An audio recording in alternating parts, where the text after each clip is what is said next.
Ladies and gentlemen, we welcome you to episode number 66 of the Primetime Rundown right here on the Eastern Observer, presented to you by Black Cats NYC, alongside my guys Ian Schraier and Rob DeLuca, as well as Mike Szabo. I'm Joey Jarzynka. Cannot thank you all enough for joining us here on this Monday evening, August 23rd, 2021. I do apologize personally for coming on just a couple of moments late.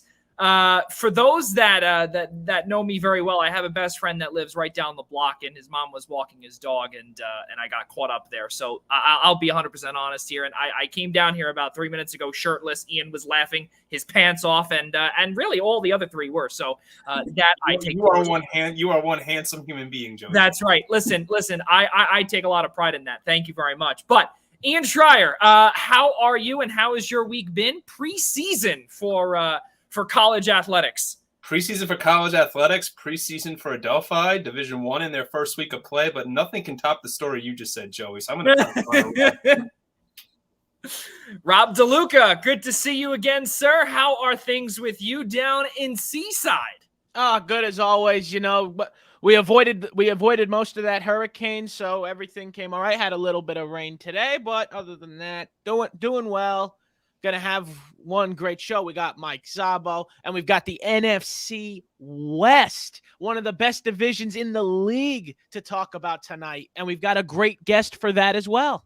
Yeah, there's no doubt about it. Mike Szabo, how are things with you? And good thing you guys out west, when I say west, over in Queens, you really didn't have much rain, or didn't really have much anything over there. How are things with you over in Queens over there?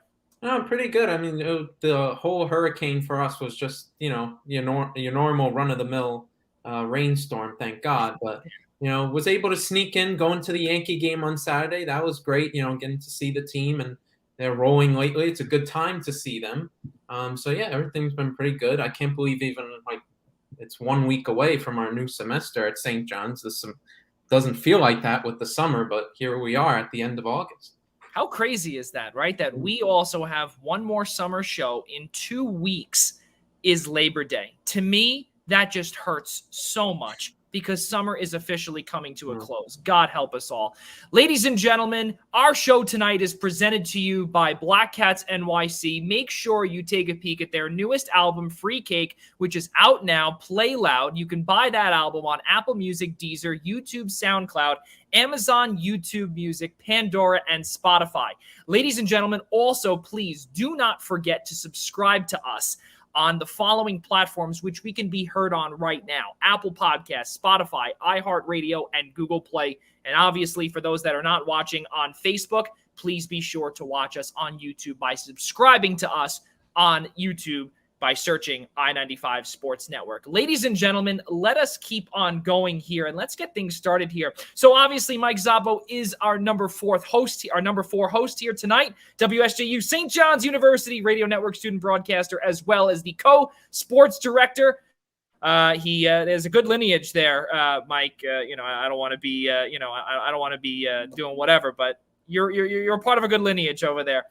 You're also a site manager for Storm the Paint. Also, 8 o'clock, we're going to be debuting our 5-screener, which means that we're going to have all 4 of us, as well as the managing editor of USA Today's The Niners Wire and midday producer of 95.7 The Game in San Francisco and the Bay Area, covering the 49ers of San Francisco, Kyle Madsen. He will be joining the show, so it's going to be tons of fun. That will be at the top of the hour at 8 p.m. Eastern time. Guys, let's get things going here. Exactly what Mike Szabo said just a few moments ago. The New York Yankees are on a 9-game winning streak. Things have been going well. It's a good problem in terms of depth because, Rob DeLuca, Luke Voit just won American League Player of the Week honors. And now you've got Anthony Rizzo there, who Brian Cashman made a big trade for. And now you kind of have a little bit of a problem where, it would be a good problem where now you really have to shift that designated hitter spot where Giancarlo Stanton now officially has to play the field at times and play his old position in right field. No, I think that's a great thing that we're getting Giancarlo Stanton back out into the field. I believe that this has been a long time coming. His injury history made it a little bit of a problem, but now that the Yankees have this new problem, I think that Giancarlo Stanton playing his old position in right field is great. And he's doing a fine job out there. I mean, look, let's not argue right field is debatably the easiest position to play on the baseball field, but nonetheless, it still shows that his progress is back to where he used to be. And is almost. And I think that with Aaron, the only issue I take there is Aaron Judge playing center field. I personally don't think he's fast enough for center field, but lack of speed comes with being 6'7" and robbing every home run catch known to man. So, well, listen, he's not Andy Chavez now, okay? But well, sure, but I mean, yeah, but no, overall, this is a hot baseball team right now. It's a lot of fun. It is hard to believe that on July 6th, this team was 10.5 games out behind the Boston Red Sox. And now here we are. It is August 23rd, and the New York Yankees have a 2-game lead over the Boston Red Sox. And it's just been a remarkable turnaround post-deadline. This is something else, too. The Yankees are 72-52 entering tonight's game. They're 20 games over 500. Mike Szabo, tonight is a big deal against the Yankees and the Braves. Big deal because both teams are coming in on a pair of 9-game winning streaks. The first time that we have ever seen any opponent go against one another that also has a 9-game winning streak as well. Talk about the significance of this. But not only that, but also talk about how this streak for both teams, things are just getting hotter and hotter, and especially for the Braves, who are Ronald Acuna-less as well. Yeah, absolutely, Joey. To add a little bit more context to your stat, tonight's game with the Yankees and Braves, two teams who are heading into the game. It's about to first pitch is scheduled for 10 minutes from now. Both teams, as you said, are heading into the game with a 9-game winning streak. It's only the third time that's ever happened in Major League Baseball history. The last time, September 7th, 1901, between the Pittsburgh Pirates and Philadelphia Phillies. And the other time, September 13th, 1884, with the Washington Nationals and St. Louis Maroons. So we're seeing history tonight.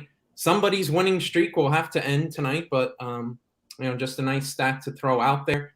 It's a huge game for the Yankees tonight. This series. This road trip, this is a huge defining week for the Yankees. Look, there's a lot of feel-good momentum about the Yankees as of right now. They're doing really well beyond this 9-game winning streak. They're finally back to 20 games over 500, but this is the defining week of the season. 2 games against a team who's one of the hottest teams in the National League right now in the Atlanta Braves. And then you're going up against the Oakland A's for 4 games out in the Coliseum where, the Oakland A's are the direct rival right now for the wild card. And that 4-game set, depending on how it swings, can really determine the rest of the playoff race from here till the end of September. So, if the Yankees have a really bad this week, I think it can ruin a lot of goodwill that they've built up. But if they wind up, keep on playing the way they have, they'll put some daylight between them and Oakland and Boston in the wild card race and really put a stamp down to the rest of the league. I think this has really been the team that we've been waiting for all season. The Yankees were preseason second best odds for the World Series, and yet all season they've been underachieving. It finally feels like the team that we've been waiting to see, the team that they've been for the last 3 or 4 years or so. Built off of good offense, and really it's been a mix of the home run and small ball a little bit. Great pitching. Sometimes it's come from unexpected places. You saw that in person, Joey, with Andrew Heaney. I mean, who saw that coming, for Christ's sake? So it's just been really good. I think the whole dynamic with Anthony Rizzo and Luke Voit, I think it's always a good problem when you have depth. You rather that than, being too top heavy and not having any sort of depth whatsoever. It's a good problem to have. It stinks tonight that they can't have the depth lineup, of course, as I'm always reminded of my frustration on nights like tonight with the National League ballpark rules. That's just how it is. They got the triple towers in the outfield, but then we can't have Luke Voit at designated hitter. I think Judge, just to go back to Rob's thing, I think Judge in center field, I think he's just fine. I think his size makes up for his lack of speed. He has gold glove defense, probably should have been a gold glover at some point in these last 4 years he's been up.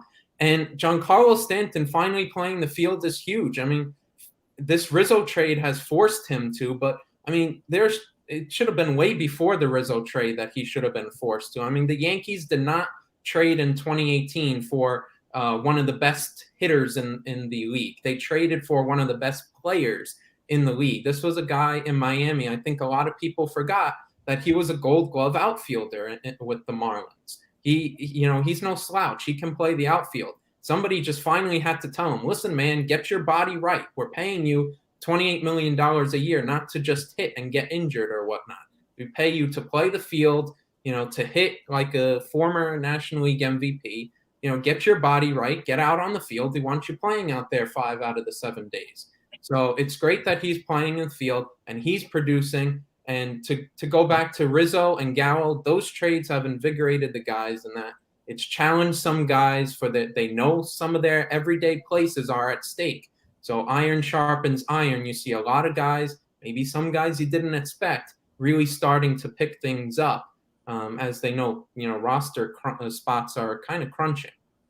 Mike, Mike, everything Mike just said was correct. There's not one thing he said wrong. Nothing I can disagree with, because everything was right as rain there. This is, and it goes back to his main point. This is the defining week for the New York Yankees right now, which could kind of tell them where their season's really gonna go.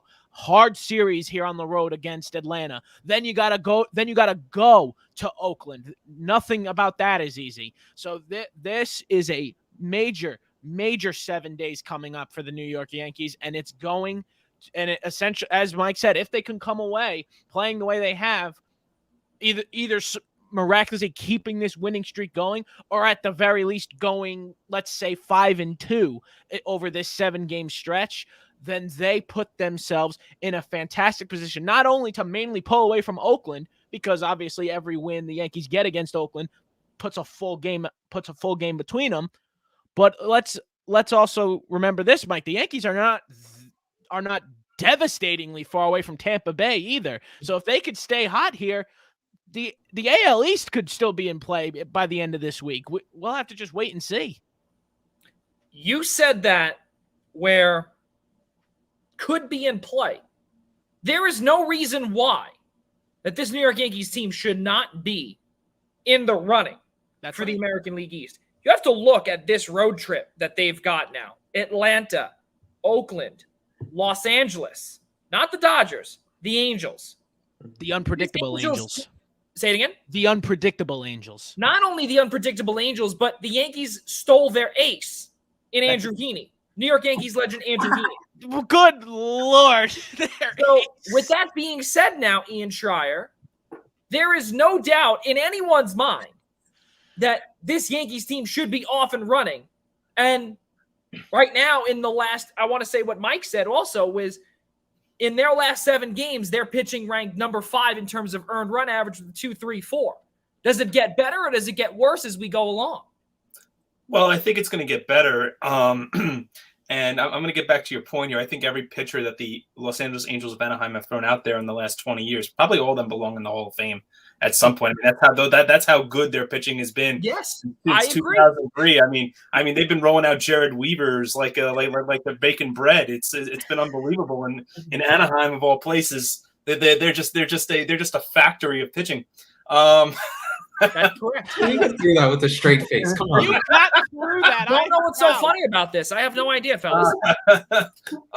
It's so funny how the identity and the attitude of Yankee fans have changed now over the past month, and understandably so. I mean, I love the people on Twitter that at the trade deadline this year were like, "Oh yeah, great, the Yankees just went out and got Joey Gallo and Anthony Rizzo just to finish at 500." Look, you had to like what these two players who came to the Yankees with a boatload of pop in both their bats, and just have a history of hitting home runs. Great thing to have in Yankee Stadium. Of what they were going to do towards that lineup, a lineup that really was producing very inconsistently. You were getting a lot of questionable performances from players that were not pulling their own weight. And what did these acquisitions do? They lengthened the lineup. They made it stronger, and there was no doubt that was the plan going in. I mean, look. we all thought at one point the Yankees should be sellers, and we all said to each of us at that time, the Yankees will never be sellers. Well, they're never sellers. They're now 20 games over 500. They're 22-6 in their last 28. They've won 9 in a row. They're 4.5 back of first place in the American League East. The Red Sox are drowning and now performing like the underperforming team we expected them to be back in April. And they're 2 up in the wild card. I mean, I'm not surprised that this is where the Yankees are. I mean, look, Garrett Cole is starting to perform the way we've seen Garrett Cole perform. We're starting to see Giancarlo Stanton perform the way he's supposed to perform. We're seeing the Yankees getting healthier. I mean, the fact that now that guys like Mike are, I don't want to say complaining, but the fact that Yankee fans are saying, oh, man, we're hitting in a National League ballpark for 2 games. We're not going to get Luke Voigt. I understand that, but I mean, look, it's a good problem for the Yankees to have right now. And when you look at the last month and change of their season, I think this 6-game stretch against Atlanta and Oakland is big. I think it can definitely define their season in terms of potentially surmounting Tampa Bay for the American League East. But secondly, when you look at the rest of their schedule, especially in the month of September, I mean, you got games with Toronto. I think you got about 7 with Baltimore. You got 3. You still got the second half of the Subway Series with the Mets. They've got 3 with Texas. I mean, look, yeah, they're the don't throw the Subway Series in there like it's a surefire thing for the Yankees. They're the unpredictable Angels. Sure, Mike Trout's been hurt for 3 months, and Anthony Rendon has not lived up to his cent of his contract. Let's go with that. So, yeah, I think the Yankees have set themselves up really nicely, and understandably so. Aaron Boone deserves all the credit in the world, as much as I know Yankee fans don't want to give it to him, but they're 22-6 for a reason, right? Brian Cashman certainly seems sure stable in his position now, doesn't he? But yeah, the Yankees are doing and I'm just blowing it right back at Rob because it's well deserved, Rob. But this is where we expected the Yankees to be 3-4 months ago, and I'm not surprised that we're in this position now. Well, you see, that's the thing is that we continuously speak about it, and I was one of the biggest critics of when people said the Yankees should be buyers. I really was. I said that this team should be sellers. They really should. And the way things were rolling, Aaron Boone had lost his team. I don't think he lost the clubhouse. But I don't think he lost the team, Joey. No, you know what? I don't think he lost the team. I think the team just look. You want to talk about there was no identity. Yes. Well, their identity has been the same identity it's been now for a decade, which is Bronx Bombers. Let's strike out a lot and hit a lot of home runs. But you want to talk about 2 completely different stories between the first half and the second half. Look at the Yankees. Look at the Red Sox. When you came into the year and you saw Nathan Eovaldi was the ace for the Boston Red Sox coming in before Chris Sale just came back after a year and a half, you're telling me you thought the Red Sox were potentially going to be a 90-game winner, let alone 80 games? No.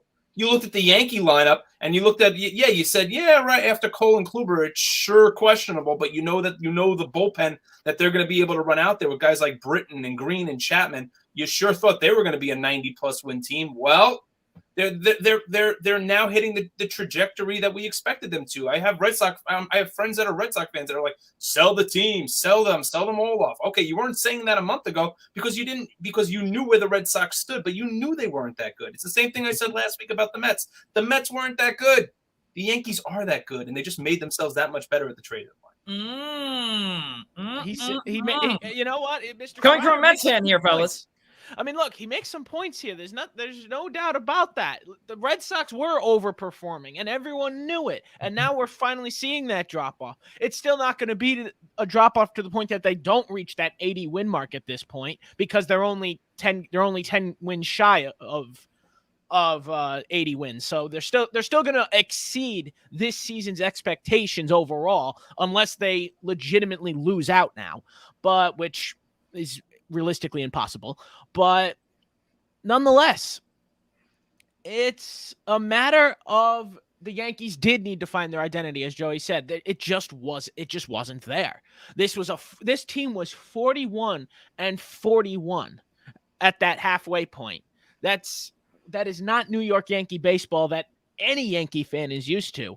And that trade deadline reinvigorated them, made them better players.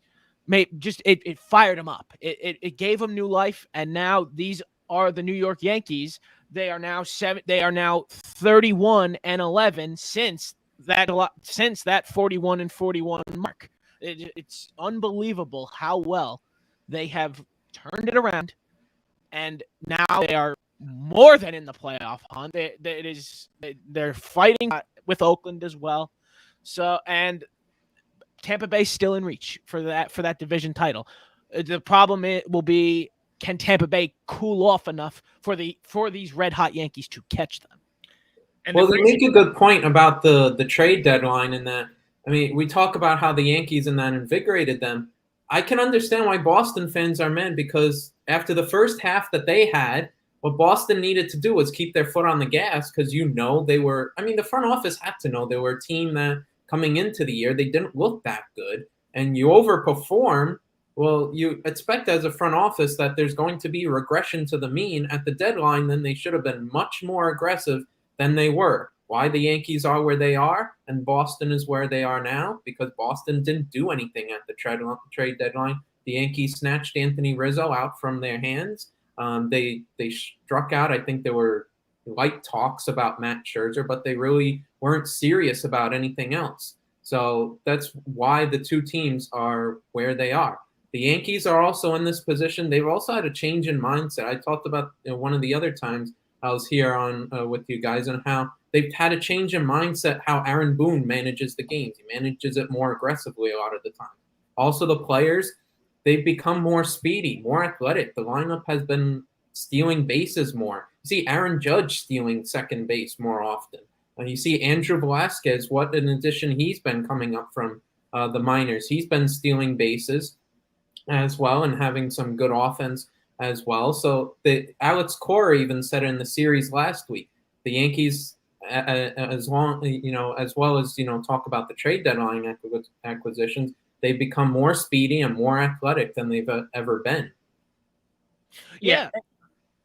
And you bring up a perfect point, because about Andrew Velasquez, you also speak about, not only do you speak about Velasquez, but to see, and I got to see it firsthand, Aaron Judge stealing a couple of bases as well last Wednesday against Boston. And I thought it was the oddest thing to see him stealing a couple of bases.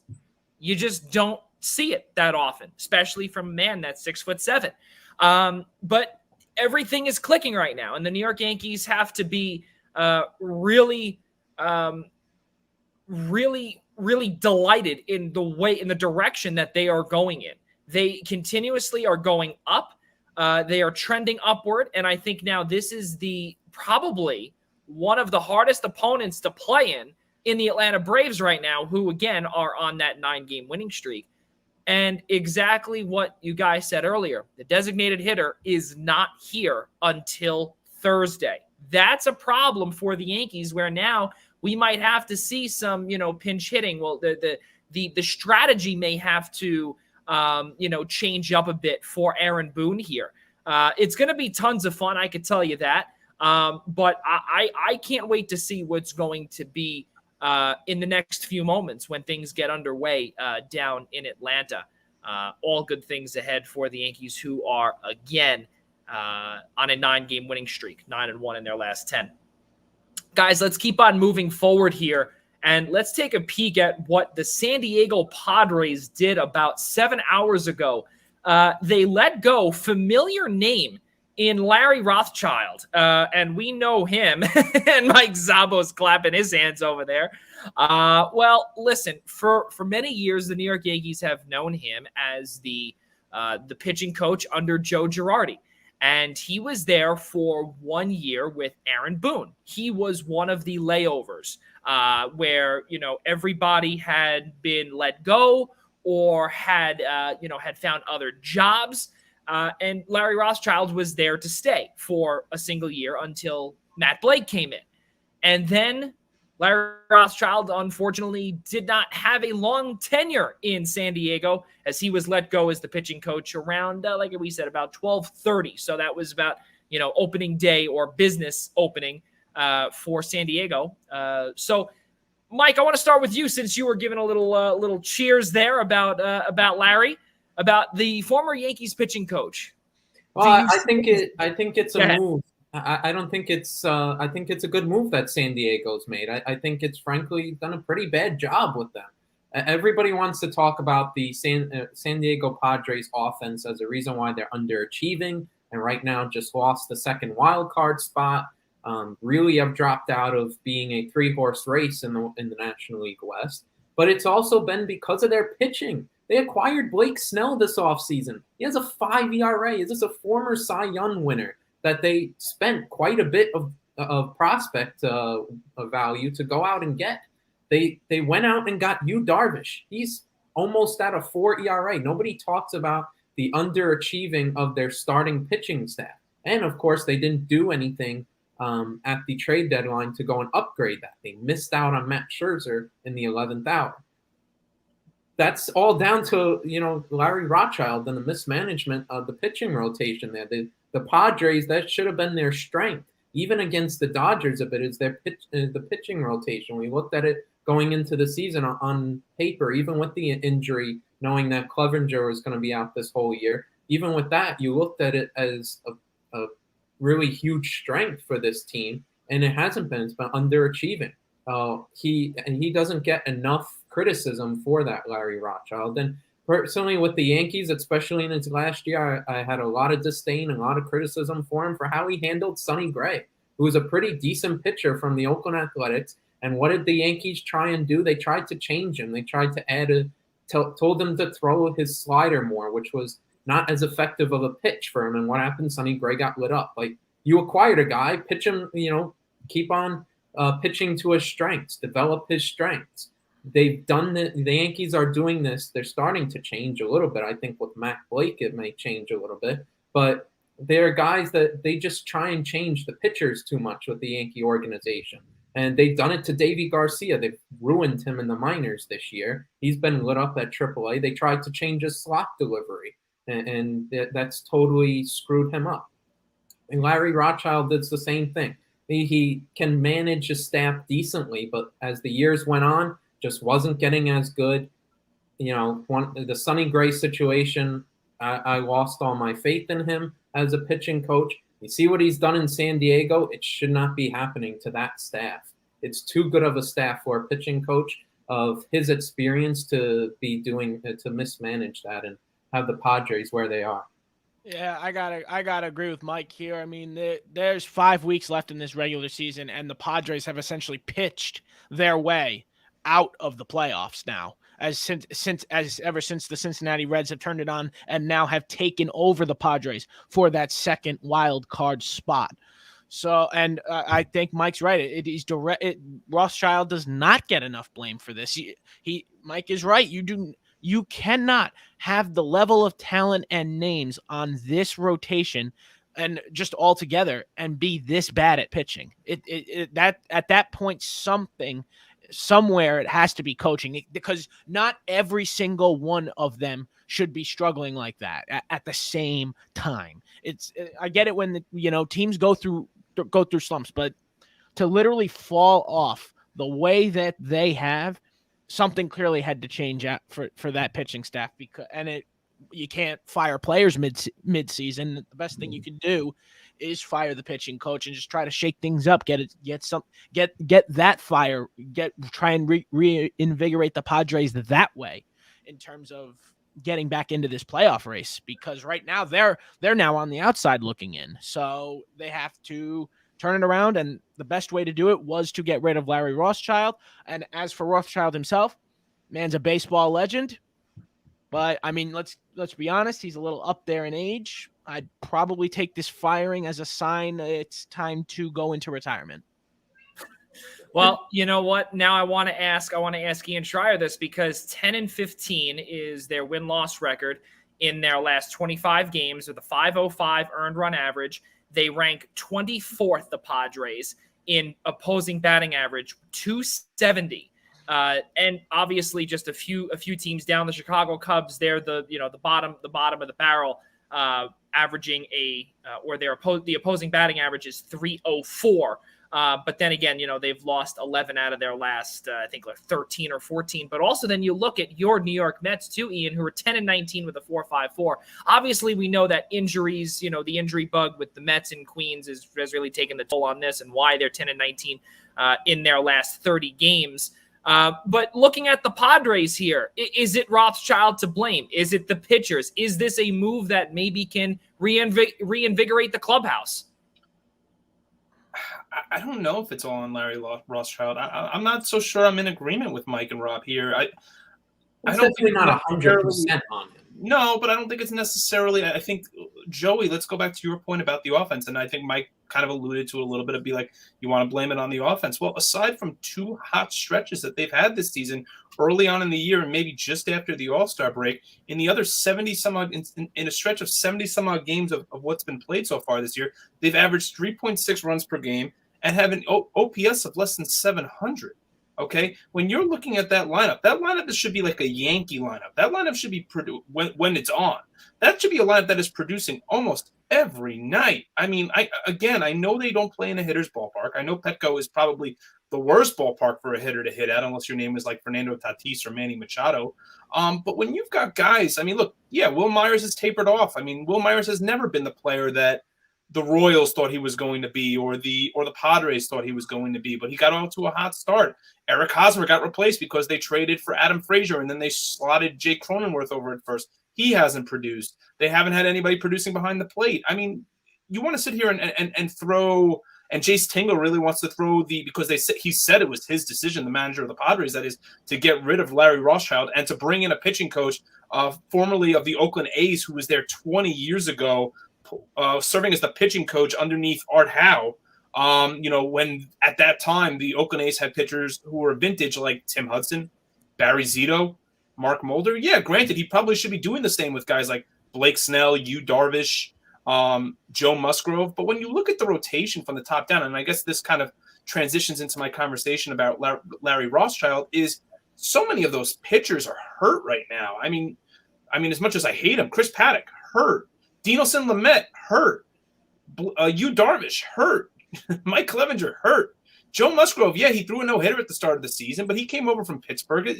His numbers didn't give you this, he's going to be the ace of our staff-like pitcher. And when you look at Blake Snell's career in the regular season, outside one regular season and last postseason, what has Blake Snell done in his career to show you that he should be the number one starter in this rotation? So, yeah, I understand the fine, because when it comes down to it, this is a team that has just been replaced by the Cincinnati Reds for the number 2 wildcard spot, when there really should be 3 teams out of the National League West making the playoffs this year, that being the Giants, the Dodgers, and the Padres. But there's always a scapegoat in this situation. In this case, you're looking at a team who in the last month has an ERA close to 6. Now, granted, that a lot of that is Blake Snell is underperforming, Ryan Weathers is underperforming, but you can't undersell the fact that this team has not hit the way people expected them to. That it's a huge piece to it. I mean, I think I said last week on the show that when I went to that Mets-Padres game back in July, in early July, or I think it was early June, excuse me, and you looked at like Fernando Tatis's numbers, and you saw he was hitting 28 home runs and however many RBIs at that point, and his slugging percentage was like north of 700, but his on-base percentage was like 340.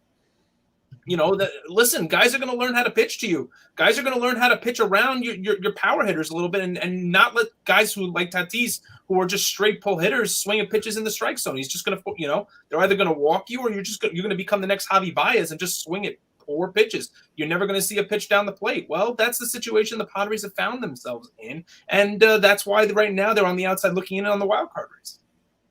Really crazy stuff to see how everybody and really every team has, it's either gone one way or another. There really has not been anything in the middle. And when I say the middle, I'm talking, seriously about teams like the Yankees and the Braves, as we brought up earlier. These teams right now have gone on 9-game winning streaks. We've also seen the Baltimore Orioles, who have won 18 in a row. That's not an exaggeration. The Chicago Cubs have lost, or they were on an 11-game losing streak before they won a game, I believe, against the Cincinnati Reds. So there is just so much up and down here. And again, how much blame can you really put on Larry Rothschild? I don't know personally. All I can tell you is that when you've got a whole bunch of names and you really have such high expectations, at some point, there are teams out there that are going to hit road bumps. But to hit a 2-8 in their last 10 type of road bump at the worst possible time when you've practically mortgaged your entire future for, a win, you're winning now, or that's what really they're attempting to do, is win now or even next year. Their window has just opened, and it could conceivably close awfully quick if things do not, if things do not go in the proper direction. Ian Schraier, I see you've got a facial reaction. Go ahead. No, it was more to add to your point, because coming into the season, I thought the Padres were still a year away from really being a team that you could say, oh, I see them in the World Series. Like they and the Chicago White Sox are kind of on the same median level to me. Like they're right there, but you're also waiting for teams like the Houston Astros and the New York Yankees a little bit, maybe even the Boston Red Sox to take a step back. And then in the National League, you're waiting for a team like the Los Angeles Dodgers to take a step back, so that this way a team like the San Diego Padres can come in and become the class of the National League West with all those power hitters and all those incredible pitchers, and the fact they're going to have Clevenger back for 22. So, I mean, I don't think they're in a situation where you could say to yourself, AJ Preller or Jace Tingler at this point are at the point where you say to yourself that their jobs might, are in lingo. I wouldn't put that in the conversation yet. I think they're both going to be just fine after this year, because I think the plan for the San Diego Padres coming into this year was 2022 and not 2021. But for San Diego, yeah, I think that's the key for them is, look, if they make the playoffs, hey, all is fine and great. They ended up in the same position most people, teams expected them to, especially with the way the San Francisco Giants were playing. So yeah, they've been a wild card team this entire conversation. So if they end the season that way, I don't think anyone's really going to complain. But I think this is a team that was a year away, and I think we're seeing a little bit of the inexperience show in that lineup, and it's showing in the standings a little bit. So, guys, let's keep on moving here as we've got about another 20 minutes until our guest arrives. I want to discuss here about going to the hockey world, and everything right now that's going on in the hockey world is really just depressing. We'll get to the hardest hit news later on in our broadcast, but we want to start. Actually, well, you know what? Let's do that now. Let's get that out of the way now. Former forward Jimmy Hayes, the brother of Kevin Hayes, suddenly passed away this morning in his home in Massachusetts at the age of 31. And we know about Jimmy Hayes. We know about the Hayes brothers. I could tell you this: every time that Jimmy Hayes would be playing the Rangers, I would always say, "Oh, he was always the better Hayes." But in terms of on the ice. And that, unfortunately was not the case. He passed away at the age of 31, but he was also on, hosted a podcast as well. So really after his hockey career was over just a couple of years ago, at the age of 29, he went into the world of podcasting like most of us have. He leaves behind, he leaves behind 3 children, a wife, the former Devils, Panthers, and Bruins forward, as well as Blackhawks forward. He suddenly passes away at age 31. DeLuca, he was on your squad, the Devils. And, obviously all of us are hockey fans here. Jimmy Hayes was more of a big buff type of guy, not so much like his brother Kevin, who's in Philadelphia now. Talk about what Jimmy Hayes is, what really he should be remembered as, not only as a hockey player or family guy, but more on an in-depth basis of the hockey world. Jimmy Hayes was your locker room guy. Like you don't go into a locker room with Jimmy Hayes and don't come out 10 times happier. That's just the way Jimmy Hayes was as a person, as a player. Every time, he's always there with a smile on his face. He knows he wasn't the best of hockey players. That's why he retired at 29. But nonetheless, he was good for his role, which being there for the young guys, lifting everyone's spirits up, and scoring the occasional goal. He'll be on the ice. He'll pot 10 to 12 goals a year. That's the kind of player he was down in the bottom six. But throughout the Twitter world, just seeing all those videos that people would have of him right before the games would start. He had a lot of banter with Adam Henrique right before the Devils had moved him to Anaheim. Jimmy Hayes and Adam Henrique got along really well, and it made for a lot of feel good videos right before the team would take the ice, and it really was just a great person, not only a hockey player but just a great soul. Probably a wonderful father. Everybody, there is not one person who has a bad thing to say about Jimmy Hayes. And 31 years old is far too soon. I know the cause of death is unknown, and I'm real scared to once we do finally learn it, I'm really terrified for it, because it's so terrible to just go to sleep one night and have someone next to you not wake up the next morning. I don't even know where to go there. Ian Schraier, this is a man who has not only he has a sibling, but the reason why I threw it to you is his comparison here is that you have a wife, you have a daughter. He's got a wife and 2 children. I said 3 earlier. That's my mistake. He's got 2 children. I look to you. What are your thoughts on this whole tragedy here?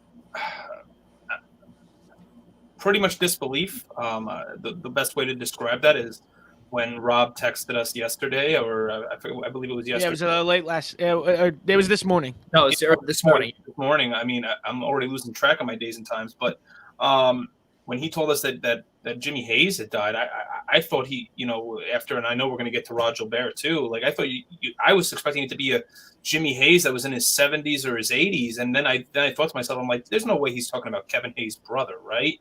And then you read the news that this 31-year-old has died of unknown causes, and to reiterate what Rob said about it, yeah, I'm scared to find out what it was. I mean, look, I literally was circling down articles this afternoon trying to find out the cause of death, and they don't know what it is. So I mean, we'll have to wait for the autopsy and find out. But to quote a famous line from a movie, A Bronx Tale, is that the saddest thing in life is wasted talent. And 31 years old, and granted his career might have been over, but his life was far, far too young.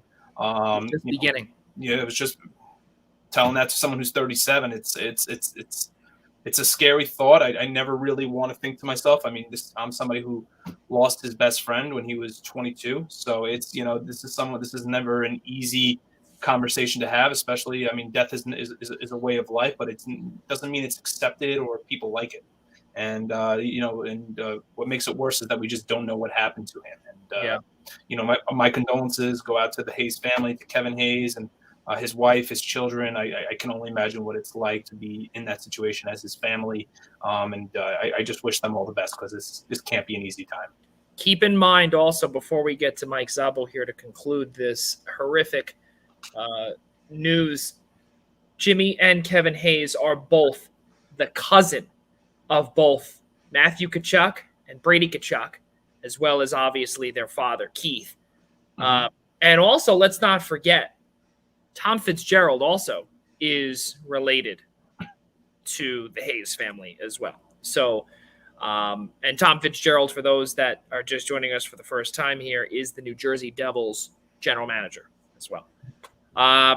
Mike Szabo, conclude on Jimmy Hayes, and like I said, you've gotten to see some brutal things between the Hayes brothers, Boston and the New York Rangers, and again, exactly what DeLuca said. There were times when Jimmy Hayes would score a couple of goals, and I remember there would be a few times where I would be cheering against the Rangers, and Boston would be there, and Jimmy Hayes, I'll never forget it, was the better Hayes. Was not, but I always like to imagine that.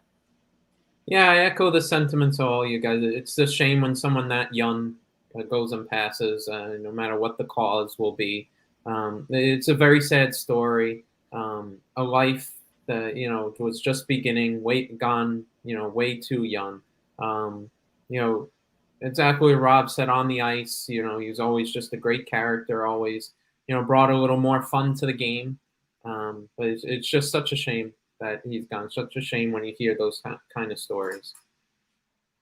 Yeah, and you know what? We speak about horrendous stories. We actually texted this last night.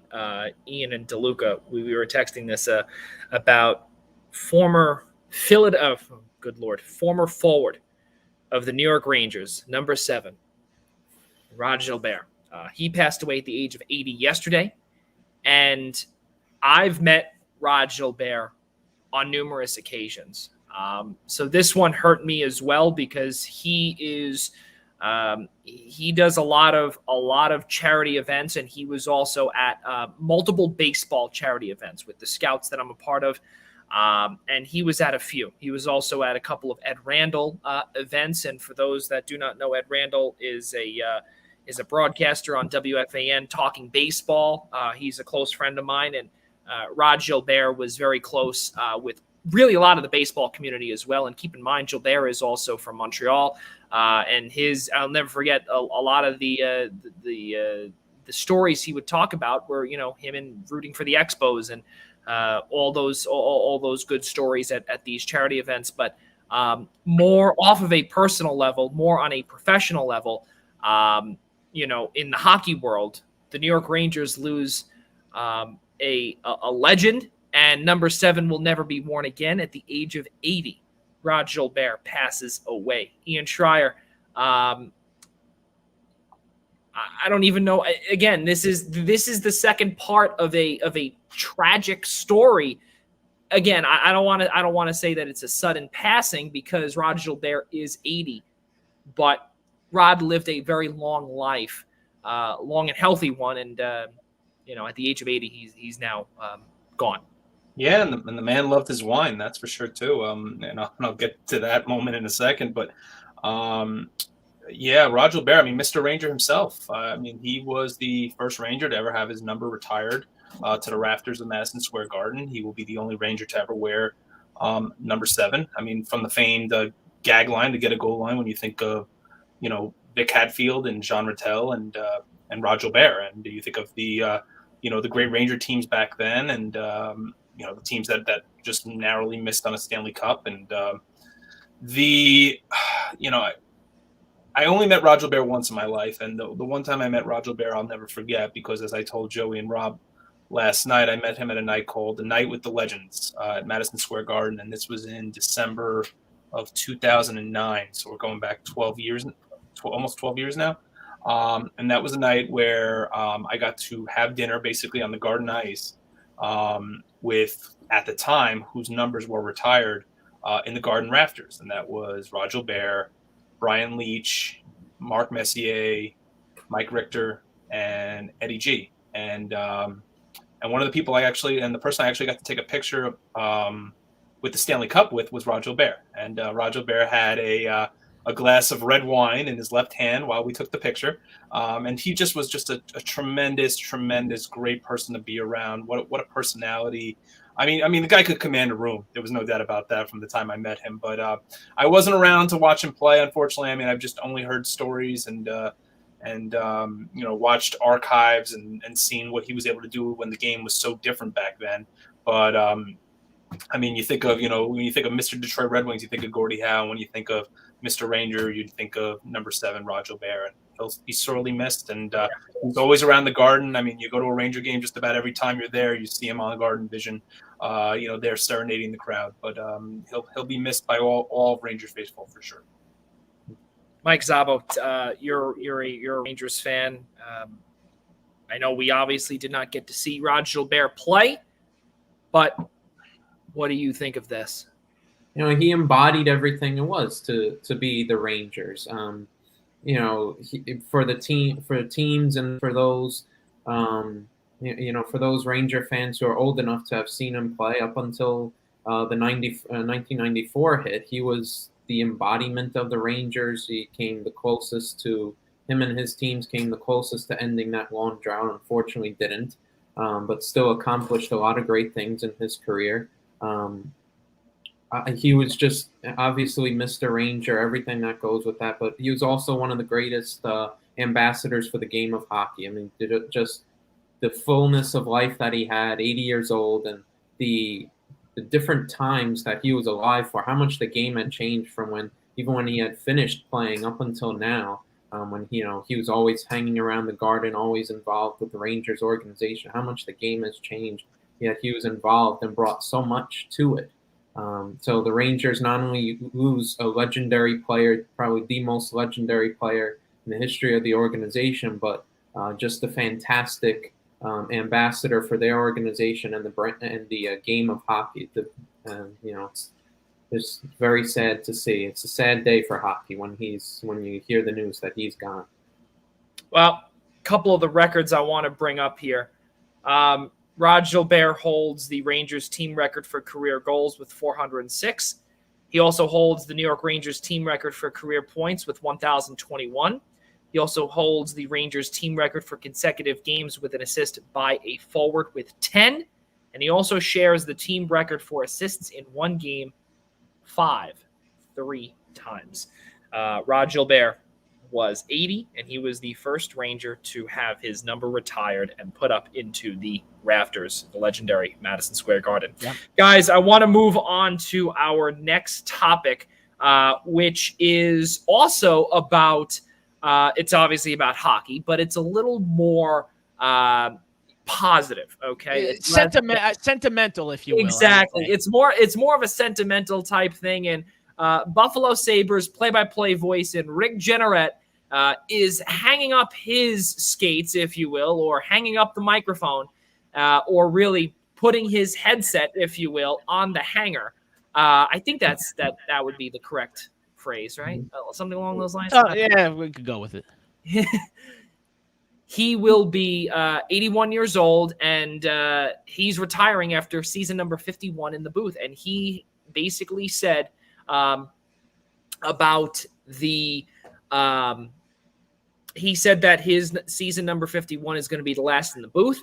And also he wrote out a little statement saying to all of the players, rather all of the fans in Buffalo, saying to please come out. And he hopes to see a lot of these fans there at the KeyBank Center in Western New York one final time as he calls season number 51 for MSG Buffalo. So all good things there with Rick Jeanneret. We've heard so much good things about him. And the last couple of times too, we got to hear him. He sounded great as always, but there were also a couple of times though where he had some health scares as well. And he passed out in the booth on air, where I believe it was, I don't know if it was Brian Duff who had to replace him at a moment's notice. But the show had to go on. He passed out in the booth. At times we've gotten to see, he's had some health scares, but thankfully, he will be ending it on his own terms.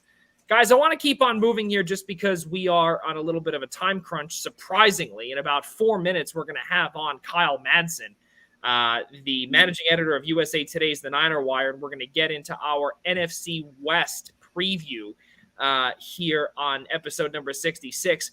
The city of Glendale rips up the contract of the Arizona Coyotes, Rob DeLuca, and they now leave. The city of Glendale now leaves Arizona without a home heading into 2022-23. And Gila River Arena, in a phenomenal little district there that has bars outside, that really in the backdrop of the mountains and really the desert, everything looks fantastic. And Glendale just throws them out. But there is a little catch, though, to this, DeLuca. Tell us a little more about it. Yeah. First and foremost, number 7. I'll miss him greatly. If you played a quick game of Family Feud and you asked hockey fans over the age of 60, name a New York Ranger, you're probably mostly going to get Rod Gilbert. That's just the way it would go. Rick Jeanneret, I love you. You're one of my favorite broadcasters. You're going to be missed in the booth greatly after this season, but I'm glad you get to go out on your terms. As for this thing with the Coyotes, this is just kind of the slap. This is just kind of the final kick while they're down, essentially. I mean, this is an organization that is not playing good hockey lately. They are struggling to find their own identity. They're just you're being awfully nice there, Rob. Yeah, they're going backwards. It's the wrong direction. They have players that should not be part of a rebuild. They have Phil Kessel rotting away there in Arizona, who will probably be traded at the deadline, I would assume, especially now that it's unknown where the Arizona Coyotes are going to play. But the good thing about it is it's not effective until at the end of this season. So it's going to be a busy season for Coyotes ownership and management to try to figure out the deal here and how they're going to find a way to stay either in Glendale or rather just maybe the city of Phoenix, the state of Arizona, even just try to find ways to stay there, because they while it doesn't always show in the stands, they do have a fan base down there. They do exist. I can promise you that. I know there is a love for hockey there. Now, granted, a lot of the times if they play a team like the Rangers or the Red Wings when they were good, the Blackhawks, sure, it would be 70% those teams' fans. But they still are in Arizona. Those people are still present in Arizona. They love hockey down there. So it's one can hope that this will be resolved and that the Arizona Coyotes do not need to relocate, because then that opens up a whole nother conversation. Where do they move to? And obviously, you'd have the people in Quebec screaming, give us our Nordiques back. But now you've got the Seattle Kraken coming in as team number 32 this year. When Gary Bettman may have felt like, okay, so we got the 32 teams. We're at an even number. We're back to normal this season. Everything's going to be great. The city of Glendale comes in and says, screw you. We're screwing these guys out. We're kicking these guys out. And it's really just a kick in the face to the Coyotes, who can't catch a break lately. Well, not only that, too, this is something that you had brought up, too, about, kicking them in the face while you're down or kicking someone while you're down, because that's exactly what the city of Glendale did. But you have to realize something is that from what the CEO and president of the Arizona Coyotes, Xavier Gutierrez, did say, is that they are extremely committed into staying in the state of Arizona. Yeah. But there are other options. You also have the city of Phoenix. And the reason why I say Phoenix is because look where the Phoenix Suns play.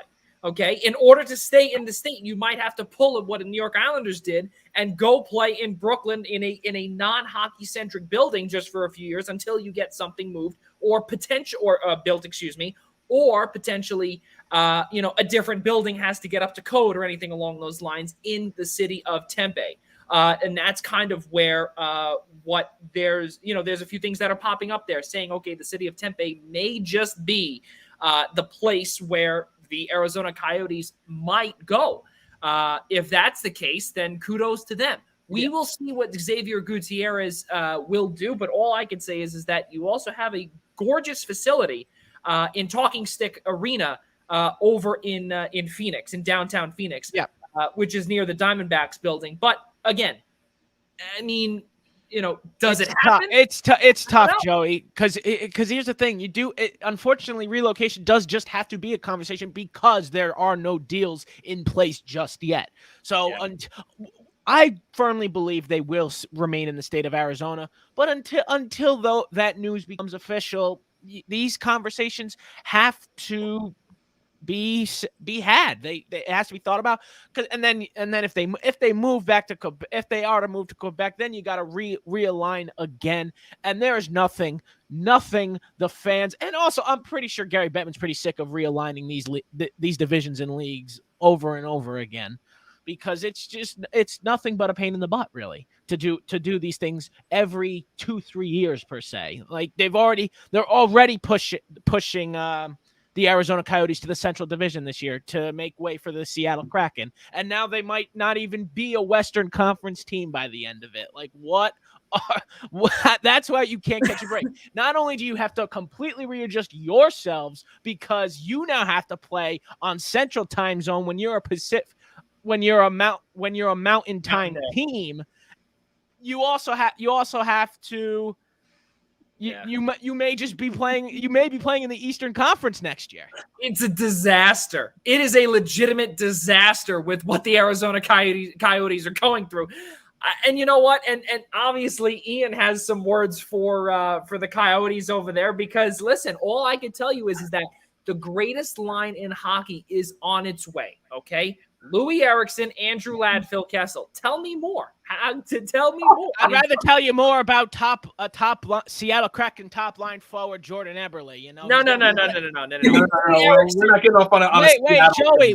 Stop. What's the Jordan Eberle tribute video going to be like at UBS Arena? Let's not go there. Ian Schraier, take it away. There's nothing for me to take away, Joey. I think Rob filled as much time on the Arizona Coyotes than any other podcast maybe in the United States of America at this point. I don't even think there are podcasts in Phoenix that spend as much time on the Arizona Coyotes as Rob DeLuca just did. Well, yeah, the Phoenix Suns were just in the NBA Finals. What do you expect them to talk about? I just couldn't believe we spent that much time on the Arizona Coyotes. I mean, Joey was switching around topics on me. I could go back to my tribute on Rod Gilbert that Joey didn't like. You keep talking about sending the Nordiques back to Quebec. Please bring the Whalers back to Hartford before we do that. But no. I mean, this is as Rob alluded to. This is just adding insult to injury with respect to the Arizona Coyotes. I mean, I think we've said multiple times that that's where hockey players go to die, and again, that's where we've seen Phil Kessel spend the last hours of his career at this point with the Coyotes. And Ian, I don't think that's going to be true. Honestly, I firmly believe they're going to move. I firmly believe they'll move him by the deadline. To me, I mean, this is a team that just traded away their. I don't even know what you can call it. Player. This team doesn't have a future. Injury be damned. I mean, they already don't have a future, and they have no present. They barely had a past. What are they? I got no future. You got no present. What is that? No past. Please tell me thank God, Brian Morales. Playoff history of Mike Smith. That's what you've got at this point. Oh, thank God for Brian Morales. Our good friend, relocation cities. Everybody's talking about Atlanta for whatever reason and bringing back the Thrashers. Oh God! What a disaster, Mike Szabo. Let's finish on this Coyotes topic. What a disaster! Please keep it short, Mike. Yeah, it's just a terrible disaster. I don't even know what to say. I mean, the Coyotes are how can you make this? The team is already bad. But how can the front office be focused on trying to improve them when they're dealing with the city of Glendale kicking them out now? I don't know why. I think relocation ideas are going to be brought about. I just said in there. I don't know why. And the Atlanta Thrashers have been brought about. People have talked about Quebec. I think it's just a huge mess. Joey, at least we can bring on Kyle from backstage here to not only talk about the 49ers, but to also talk about a team that actually plays in Arizona that's somewhat successful. Yeah, I mean, you know what? I'll tell you this. I'll tell you this. It's a legitimate disaster of what's going on over there. But I mean, Kyle Madsen, ladies and gentlemen. Kyle, thank you so much for coming on here. And it's okay that you're a couple of seconds late. It's completely my bad. Okay. Don't worry about it. It's all good. I was actually I messaged you on Twitter there, and I saw your response. We won't say it on air here, but I nearly spit out my drink. So thank you very much. No, you're good. Ladies and gentlemen, Kyle Madsen, managing editor of USA Today's The Niner Wire and midday producer of 95.7 The Game in San Francisco and the Bay Area. Kyle, we were just talking about so much. Not only tragedy that's been going on, not only in the hockey world, something positive. Give us something good here to talk about with the San Francisco 49ers, damn it.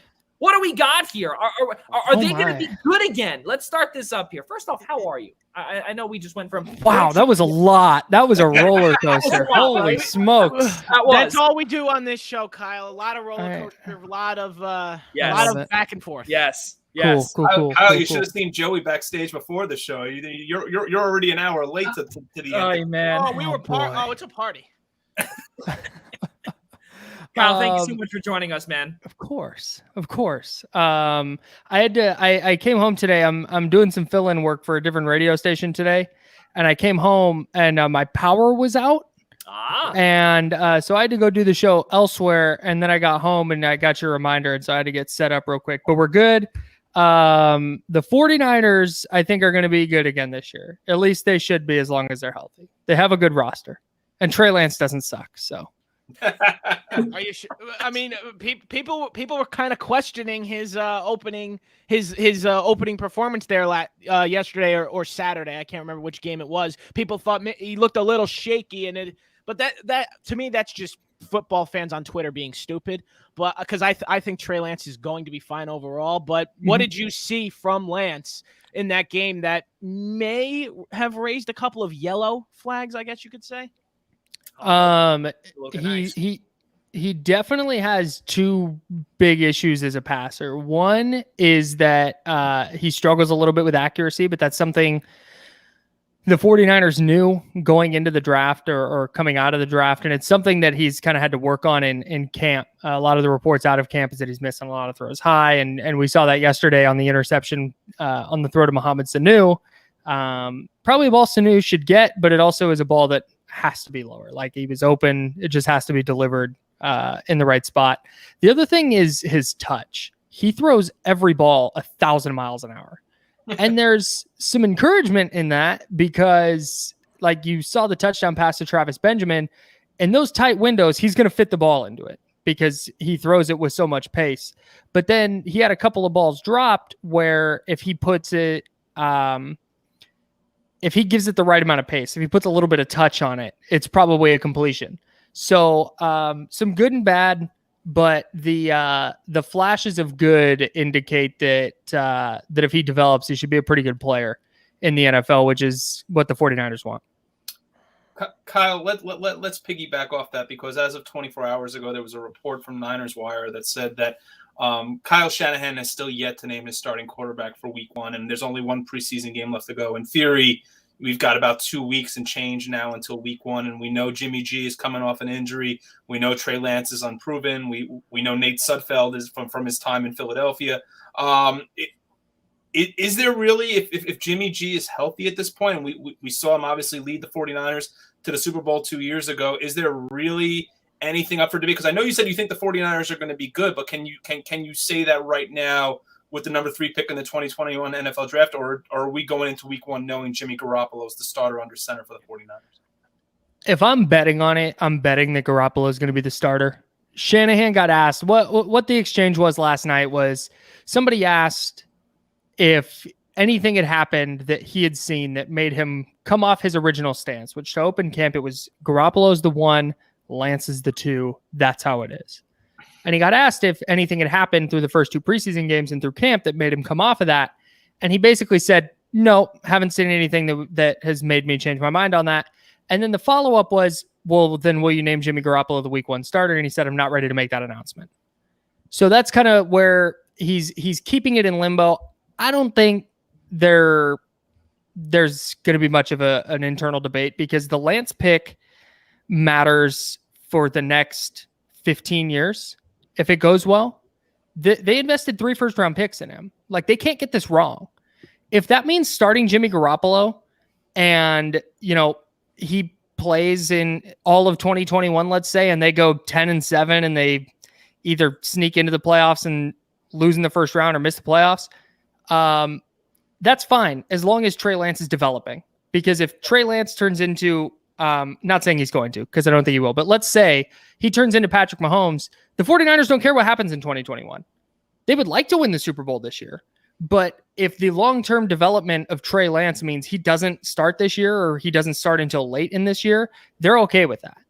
So I think Garoppolo is going to be the starter, because Lance has done too many things that say, man, he's not ready.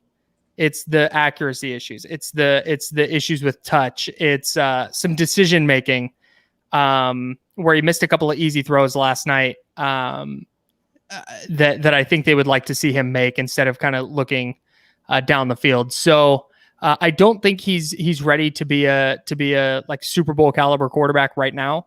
And I think the 49ers know that. And I think Garoppolo is going to start. I think there's still some question marks surrounding the San Francisco offense, especially just at wide receiver, where they just, obviously you look at George Kittle and say he's really wide receiver 1 when it comes to the San Francisco 49ers, and understandably so. But I think when you look at the depth chart and you look at wide receiver 1, 2, and 3, and outside of the experience that they have at Mohamed Sanu, Debo Samuel was hurt. Brandon Ayuk had an up and down season last year, and he was hurt as well. But sticking with the discussion of injuries and most of our three of our four hosts here are all live in the New York area. Rob being from New Jersey, but I remember weeks 1 and 3, or excuse me, I believe it was weeks 2 and 3 last year, where the number of injuries that the San Francisco 49ers sustained and blaming the turf at MetLife Stadium, saying that is the reason we lost half our team and why we were a last place team in the NFC West. But the one name that stands out to me, because I know that this team, DeForest Buckner, is not here anymore in San Francisco, but the name that obviously has to stand out right off the bat because the 49ers lost him in week 2 is Nick Bosa. And based on what you've seen from him in camp, seen in practice, seen what we've seen from him so far leading into week 1, do you feel that the 49ers, now granted Robert Saleh's gone, he's now the head coach of the Jets, do you feel that this, based on Bosa's health, is it going to be a step forward or a step back for the 49ers on D this year?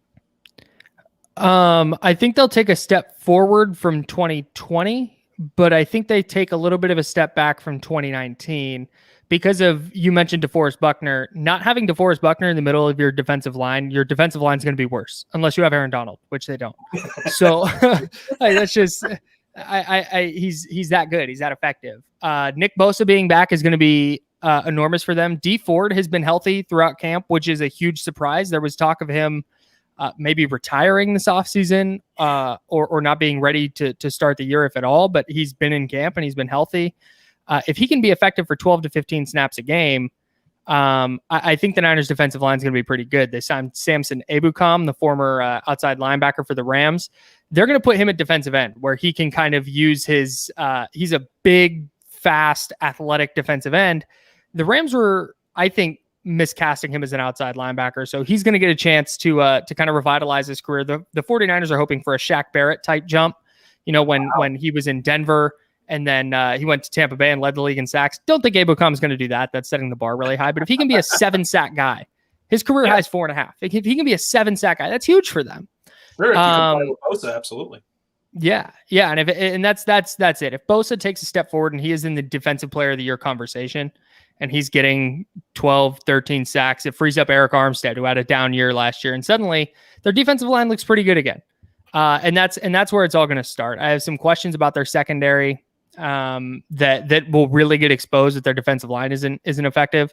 But if they're getting after the quarterback, I think their defense will be fine and certainly good enough to win a Super Bowl, even if they do take a little bit of step back from 2019. Mike Zabo, take it away. Yeah, going back to the quarterback battle a little bit, we know that Jimmy G gets hurt a lot. We know he's looked a little bit off a little bit in preseason so far. And Trey Lance, you spoke about the issues there. Is Kyle Shanahan going to be more creative with the playbook maybe, or just going to see Trey Lance sit? Maybe we could see him in a bit of a different role in the season where he's coming off a couple of snaps here and there. We know his talent with his legs as well. Or if he is forced into starting because of Jimmy G's injuries, are they going to have to turn him into much more of a runner rather than, having him pass 15 to 20 times a game and, exposing those weaknesses? Yeah, I think so. If Garoppolo starts, I think you hit it on the head. I think Lance does. Shanahan said Trey Lance is going to play this year. And I think you're looking at, 2nd and 2 on the 48. You put Lance in, your whole playbook's open now. You can do some creative stuff with the run game. He can throw it a little bit if you want him to. And they'll set those plays up beforehand. It's not like they're going to throw him in cold and say, "Oh shoot, here's a good time to use him. Go ahead." Like they'll have that installed, ready to go during the week. If he starts, I do think it'll be a heavy like 22 personnel, a lot of zone read stuff, read option stuff where if they're not utilizing his legs, they're making defenses at least think about it. And Kyle Shanahan's big thing, what he's very good at, is creating mismatches with numbers where he gets the defense flowing one way.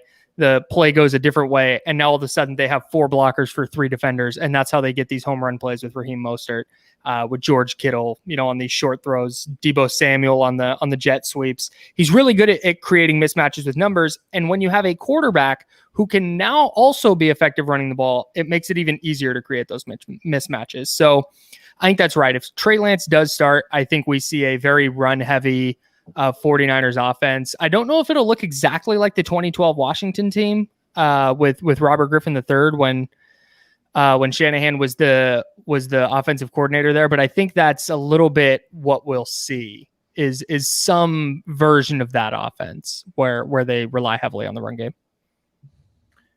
So I just want to first off say, Kyle, thank you very much for coming on. Forget the spiel from earlier and me going, completely bonkers. 7 directions. Yeah.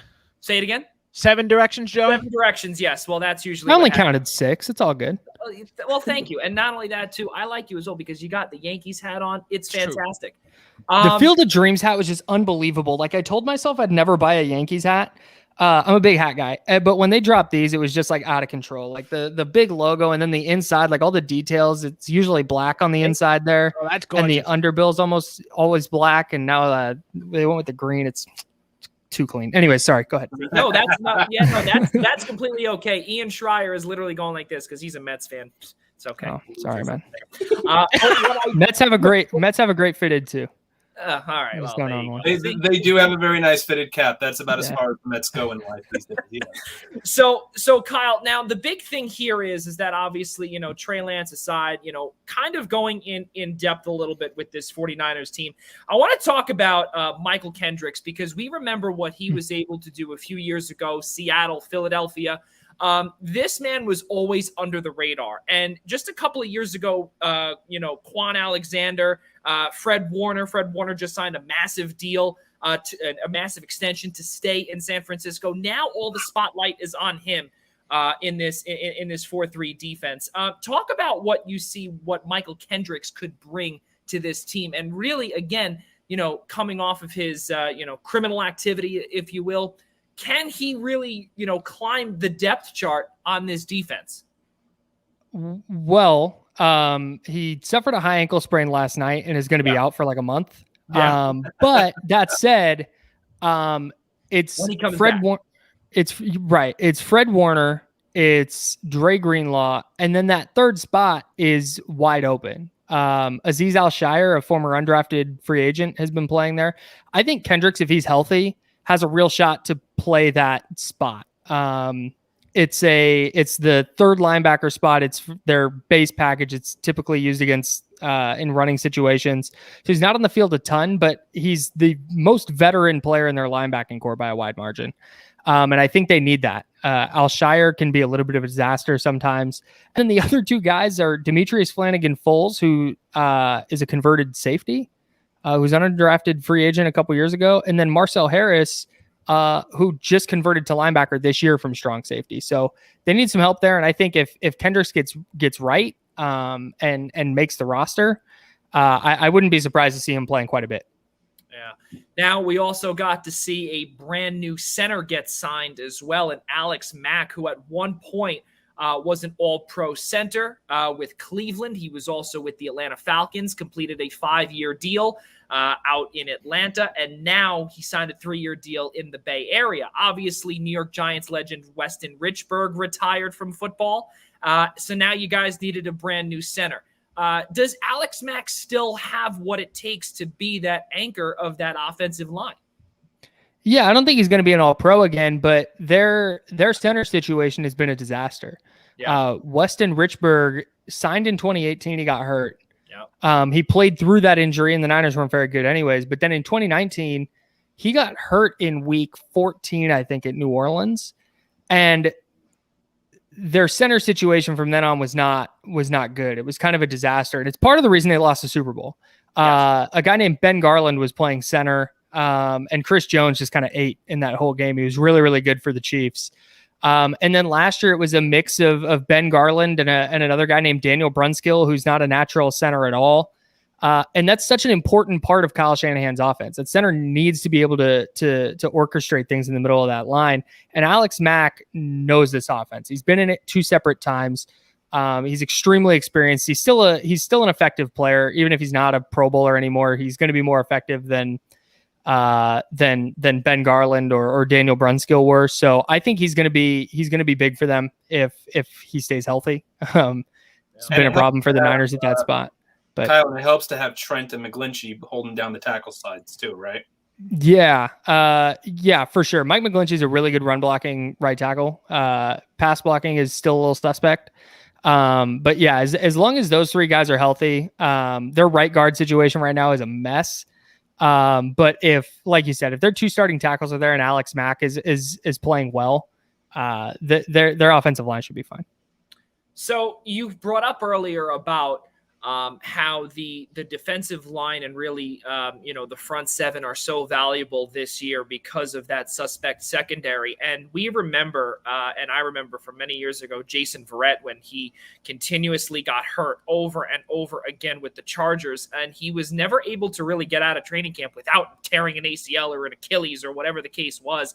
And now he's he's slotted right here, according to this flip card from yesterday. He is slotted as the right cornerback number 1. What do you have to say here, Kyle, about this, as you brought up earlier, this suspect secondary?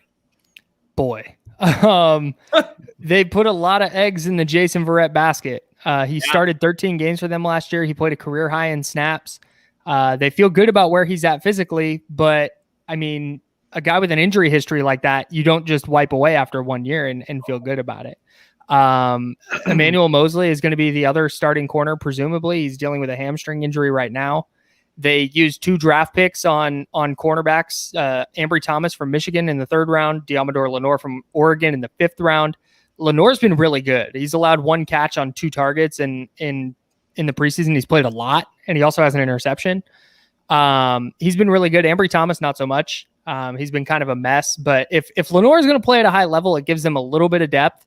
But the rest of the guys on the roster, like I promise you probably haven't heard of them. It's guys that aren't, if they're playing, the Niners are in a bad spot. It's like Dante Johnson and BW Webb is another guy's name. Devontae Harris is another guy. Yes. Just kind of know that name very well. Yeah. Sure. I'd never heard of him until this year. So former Baltimore Raven, former New York Giant at one point as well. Yes. And that's why I said we know all about, especially on the East Coast, here in Giants territory, we know all about BW Webb during the transition, if you will, with when following the Ben McAdoo firing and the Pat Shurmur. That era, BW Webb was New York Giants legend BW Webb, right? DeLuca and Ian. Let's push that aside here. And talk about 49ers. No more BW Webb talk. Oh, I'll put my notes. No, I'm okay. I'm doing all right with James Bradbury and Adoree Jackson right now. I'm okay. Adoree's with the Giants now. Yeah. How did I miss that? Yeah, incredible. Adoree's with the Giants now. Yeah, they picked him up. Big Adoree guy. Beautiful. Guys, I have one more for you, Kyle, before I throw it over to Ian and Mike, and then of course DeLuca will finish us off here with his fire or his rapid fire, if you will. But on the wide receiver front, you've got Brandon Ayuk, you've got Debo Samuel, and just a couple of years ago, Debo Samuel was this breakout guy. Last year he got hurt, and really, we got to see. And I know I can tell you my fantasy team was very, very good, was very happy that we picked him up off of, off the waiver wire. But now he's the number 1 wideout in San Francisco. Talk about what you see on the wide receiver front. And let's not forget, Philadelphia Eagles legend Jordan Matthews has now transitioned over to tight end. So now you remove that. But in all seriousness, though, talk about that wide receiver spot. I would actually probably, if I'm ranking the Niners receivers, it's probably Ayuk 1. Ayuk was really good last year. In 12 games, he had 700 plus yards and that The touchdown he scored against the Eagles was maybe the play of the year for the Niners, where he hurdled over the safety. I forget his name. But just a yeah. He and then he also had a touchdown. Speaking of East Coast teams, his touchdown against the Giants on a catch and run, I think his first career touchdown.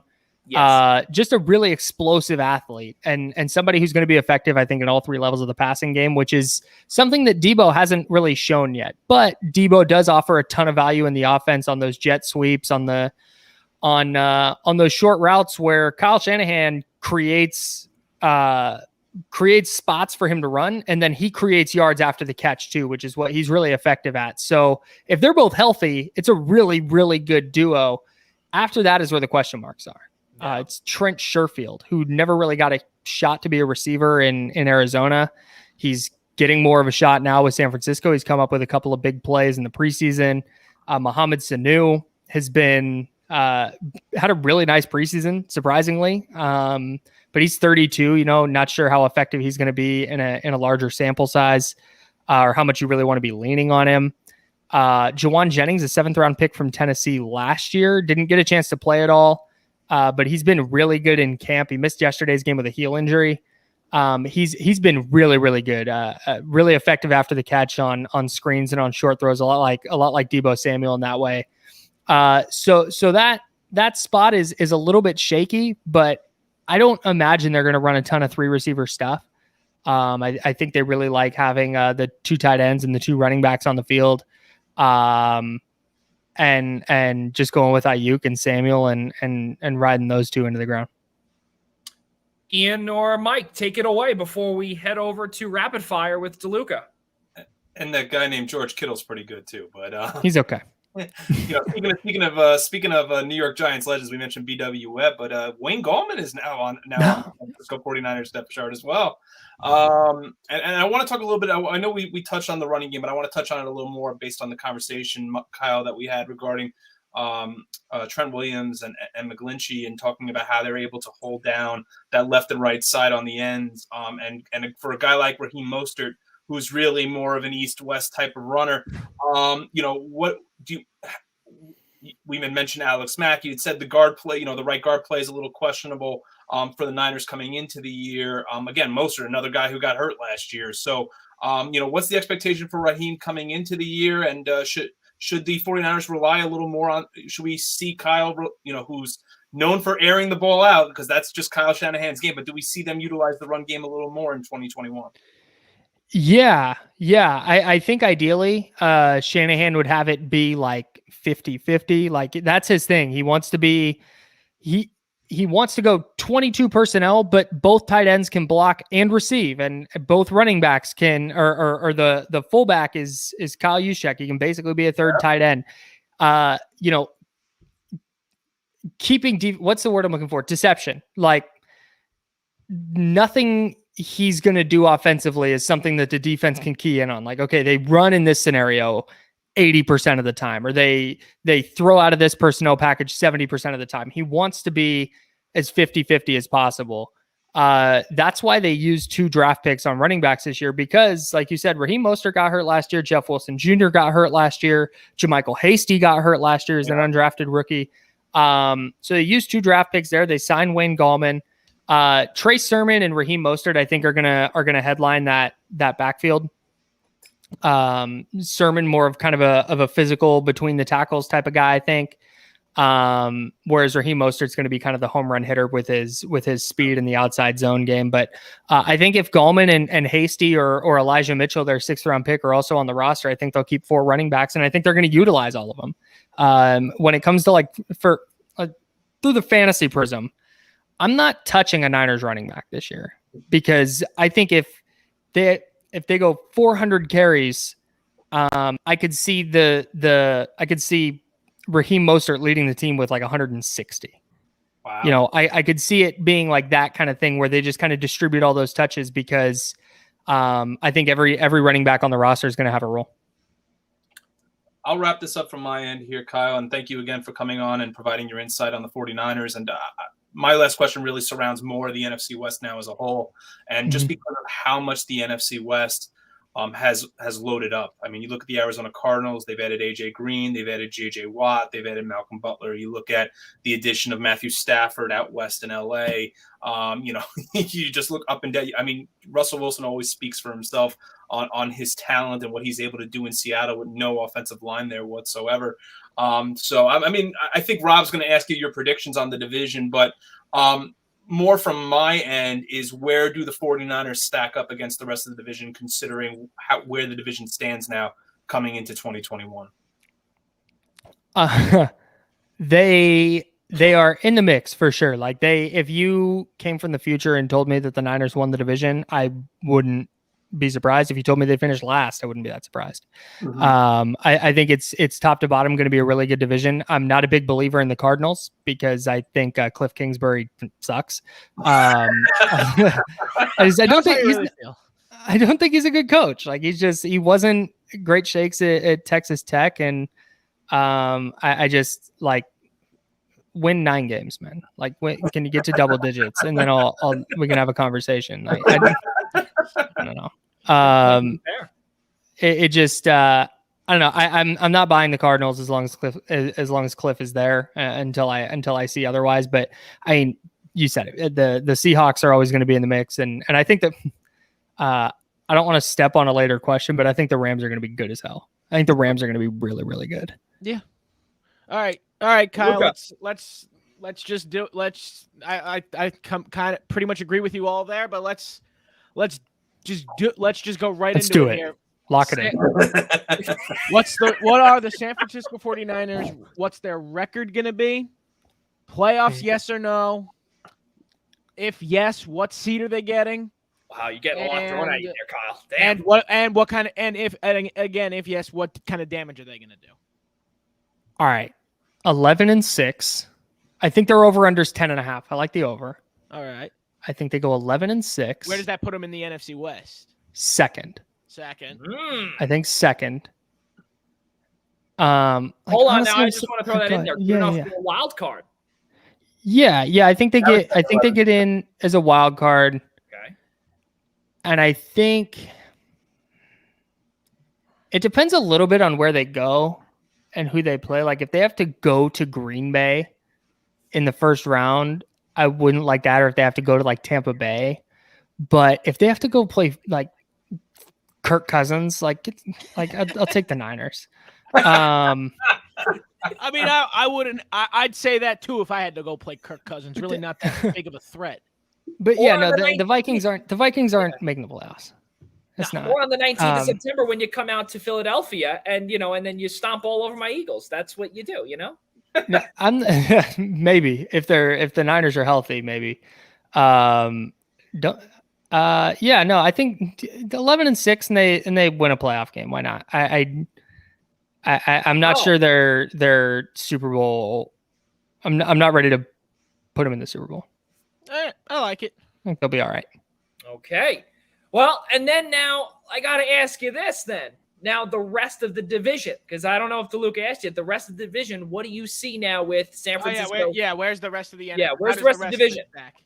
I think the Rams are going to go like 15-2. Wow. I think, dude, prediction. I'm a Matt Stafford guy. I've been on the Matt Stafford train since Georgia. Like, there's being on a Matt Stafford train, and then there's that though. Yeah, but when it became clear he was available and the Niners hadn't traded for the third pick, I was like, they got to go trade for Matt Stafford.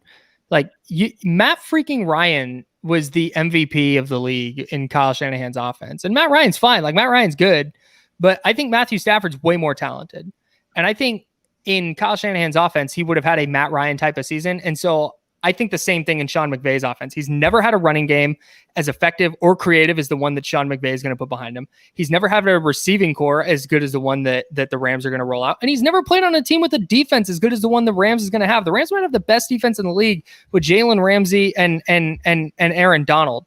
So I think that the Rams they're going to score a ton of points, and it's going to be really hard to score on them. And I don't think it's outrageous to think that they're going to win, like I said, like 14 or 15 games, and we're looking at Matthew Stafford as like an MVP candidate. I think they're going to be that good. So Kyle, one of my best friends, and I hate to go off on a tangent here, but I want to ask, based on your optimism for Matthew Stafford here before we let you go. One of my best friends is a diehard Detroit Lions fan. Grew up Oh, idolizing. I'm so sorry. grew up idolizing Barry, and obviously is very hot and cold these days about Calvin and all the drama that started there in Detroit. But not to get off on too much of a tangent, he said that now that Matthew Stafford is out in LA, he's going to get all the attention that he finally deserved that he didn't get in Detroit. Do you believe that now? Yeah. It's going to be like, oh, wait, Matthew Stafford's good. Like, yeah, of course he is. The Lions stink. No, seriously, it's an organizational problem. He had one 1,000-yard rusher in like 10 years there. And you want to blame the quarterback for the fact that they're trash? No, I'm not doing that. I'm sorry. I understand it's an important position, but come on. He's got a point there. So I'll take a guess based on your analysis throughout. You're going to put Seattle in third and Arizona in fourth. Yeah. If you want to flip flop the Niners and the Seahawks, like I'm not gonna quibble. No, I'm basing it off your prediction. Yeah, sure. Yeah. I'll rock with that. All right. Well, listen. We do have to roll here, but Kyle Madsen, thank you so much for coming on here tonight. I really appreciate it, and I got to tell you this: what an entrance! And we hope to have you back on here at some point throughout the football season. Anytime. Let me know, guys. Really appreciate it, ladies and gentlemen. Kyle Madsen, managing editor of USA Today's The Niner Wire and midday producer of 95.7 The Game in San Francisco and the rest of the Bay Area. Guys, all good stuff here. I want to move now over to the four of us. Buy or sell on Kyle's prediction of second place for the San Francisco 49ers. Is that far-fetched? Buy or sell? It is not far. It's not far-fetched. It's going to be really, really close between the Seahawks, the 49ers, and the Rams. I'll buy with Kyle that I'm not buying the Arizona Cardinals yet. Not it's too soon. They're not ready to. They're going to be good. They're not going to be to the level that the other three are. So look, Arizona's out of the discussion for me.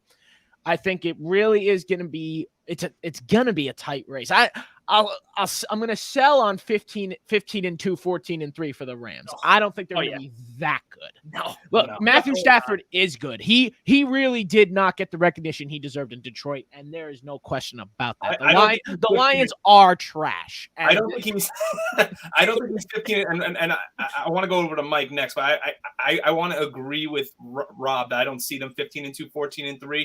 But I think Jared Goff was a real indictment on how good the Rams are. Absolutely, 100%. They are. That is the case here. They're going to be a lot better, and that's why it's such a tough call. But I do think Kyle is probably right that LA probably wins the division. It all depends on how Russell Wilson does, because the Seahawks could end up winning the division, or they could end up being in third place. I'm still not buying the Seahawks defense. Go ahead, yeah, Mike. so I think Kyle's kind of right on the money. Right on the money there. He even said you could flip flop Seattle and San Francisco. It's a tight race, but yeah, let's see what Mike thinks. Yeah, I totally agree. I think on my own podcast I put the 49ers at second. I have the Rams winning the division. I don't think it's 15 games that they'll be 15-2. I have them winning 12 to 13 games over that range. I have them somewhere there. Arizona, I'm probably a little higher than most. I don't think they'll really be a huge contender, but I'm definitely a huge Kyler Murray guy. But I think they're not there yet. I think they'll probably finish third. I really don't like the Seattle Seahawks coming into the season. I think they're really bad. I think they'll be in the bottom of the division. Wow. That's just it. That's just it. That's how tight. I agree with him. Joey, that's just how really tight this division is. I think they're going to go through a lot of turmoil, and maybe even by this time next season, we see Russell Wilson somewhere else. Wow, that's very true. If the Seattle Seahawks are in turmoil, Mike's 100% right. New Orleans, dial that phone. Mike's right. Mike's right, though. Yes, Mike is right. If Seattle struggles, Russell Wilson's Audi 5000. It's not even a question at that point. Mike, you just have him going to the wrong team. He's coming to New Jersey to wear blue. Let it happen. Oh, let it happen. Hey, Don't get me excited like that. I do, but let's. Ian, I'm not don't going to let me get excited like that. Come on now. But I agree they're already moving off of Zach Wilson that fast. I agree with Mike Zavo 110%, just about on everything he said. Yeah, I think the Seahawks are a last place team, and I know that's really hard to say when Russell Wilson is your quarterback. And look, they still have DK Metcalf and Tyler Lockett. I think when you look at the Seahawks roster as a whole, at least offensively, I think it's hard to say that they don't have two of the better wide receivers lining up for Russell Wilson. Literally, yeah. You hope Chris Carson and Rashad Penny stay healthy. Remember, their running game was atrocious last year because it was banged up all season. But defensively, man, they're bad. No, that deteriorated defense is defense is bad. Oh, man, they're bad. I know they just extended Jamal Adams, and I'm sure Brian Morales is watching this, cursing out the computer right now. And of course he is. He's right there. He's looking right at us. He's already done.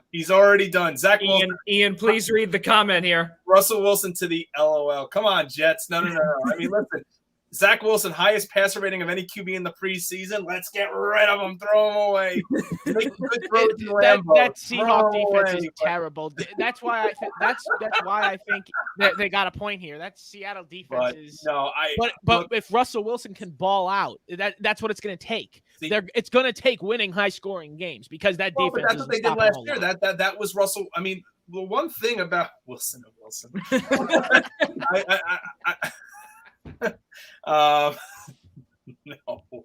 but hey, listen, if Robert Saleh can convince him to come over, and the Jets have the assets to trade from the Jamal Adams trade to give to Seattle, sure, I'm sure the Seahawks would love to get all those picks back. But I agree with Mike. I think the Seahawks are in the cellar. I'm like Mike. I'm actually a little bit higher on the Arizona Cardinals than Ryan was. I thought that they were a good first half team for a reason last year, Arizona. I'm a little bit higher on Kyler. I was actually kind of questioning myself coming into the show tonight about where my stock stood on Kyler Murray. But I still like where the Arizona Cardinals stand. I like the fact they went out there. They got J.J. Watt. Chandler Jones is still playing unless he holds out. And then offensively, you added A.J. Green to basically replace Larry Fitzgerald. There's nothing wrong with that. I mean, I don't know if A.J. Green provides the same leadership that Larry does. But again, I think from a standpoint of if healthy, the output he could provide alongside DeAndre Hopkins and guys like Christian Kirk, I think make them that much scarier on offense. I think Seattle's the last place team. Arizona and San Francisco would be the two teams that I'm on the fence with flip-flopping. I'm just not – the key for San Francisco goes back to what he said, which is health. Yeah, pretty much. 11-6 is being a little friendly. I see them more 10-7, 9-8. If everything goes right. So, and I'm not the biggest buyer on Jimmy G, but who knows if we'll see Trey this year. But this year. So look, this is a tight division. These division games are going to be battles.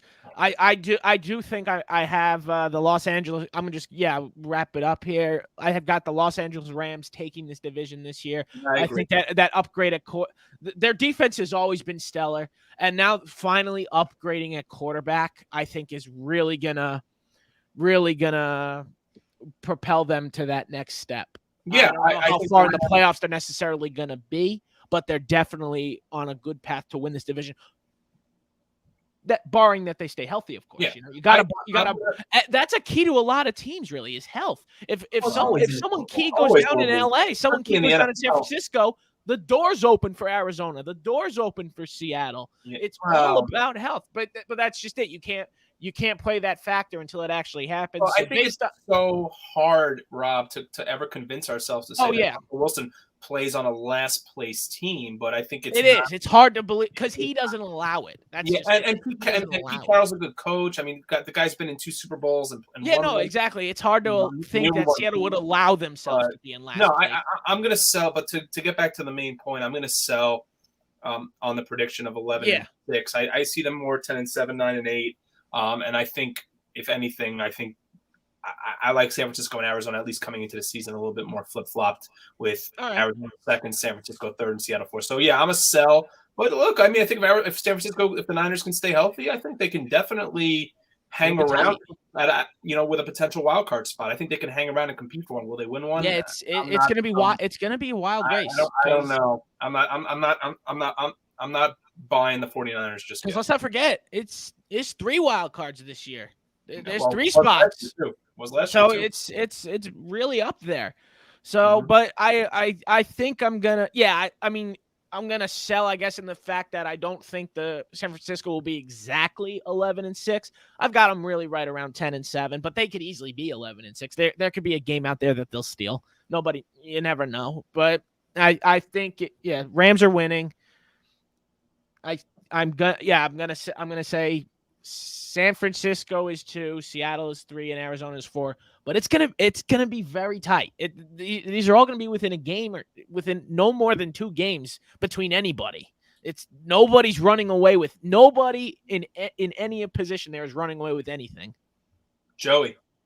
Okay, so first off, I'm going to disagree with all of you here, and I'm going to tell you this: the Los Angeles Rams will not win the division. The San Francisco they might not. It's not that bold. That's not that bold. I need to hear exactly why you're predicting this, and I will tell you that in one moment. But this is number 1 here. Okay, the NFC West is the best division in football, bar none. Whether people like it or not, in every single team, you look at every single roster, every single 53-man roster. This division is the best in all of football. Literally, all 4 of them can end up in the dance. Here is another bold statement. I'm sorry, say it again. I said, like you said, this is because of the added wild card spot. This could be a 4-team playoff division. Now, it will not be that. But what I can see here is I can 100% see 3 teams coming out of the division. Will not be 4. I think that's expected. No, I don't think so. Because Seattle, DeLuca, still has so many problems, and Russell Wilson is one massive hit away from being taken off on a stretcher. Because we have to realize something. The offensive line is still mincemeat. The defense is still mincemeat. We have not seen a solid defense from Seattle since they won the Super Bowl back in 2012. That's correct. Yeah, with the we have not seen anything solid outside of Russell Wilson, outside of Chris Carson, and outside of Doug Baldwin since 2012. It has not been there. And ever since, and this is what I always say too, is that when these massive contracts are officially on the books, right? Yes, they're signed and whatever, but they do not go into effect until a certain point. That's the time when teams are really going to suffer. And that's when their window miraculously closes. And for Seattle, it has been since shut because when Russell Wilson signed that massive deal, at one point made him the highest paid quarterback in the NFL, which obviously is long now eclipsed by many quarterbacks. Patrick Mahomes being the next one, obviously. There's really not a lot of room. And now you put a lot of money into Jamal Adams, who really doesn't have many interceptions. He's got a ton of sacks, which is great. He comes in from center field, and he comes in and he swoops in, makes a few sacks, right? Great job. He had 8.5 last year? Great. But is he really that good of a center fielder to lock him up to be the highest paid strong free safety in the NFL? I don't think so. You could have probably picked a few other positions to maybe, different positions to fill in and to use that money towards. But again, if you're paying a monumental price in trading for Jamal Adams, then at that point you better make it work. Now, to go back to Ian's point of why I say San Francisco is going to be that good, I don't want to say that they're going to be a 15-2 like how Kyle Madsen said that the Rams are going to be, because they're not going to be that. I think because of the way that the schedule is here set up for San Francisco, they are in line to be an 11 or 12 team winner. Okay. And I think that 11 or 12 victories will win this division.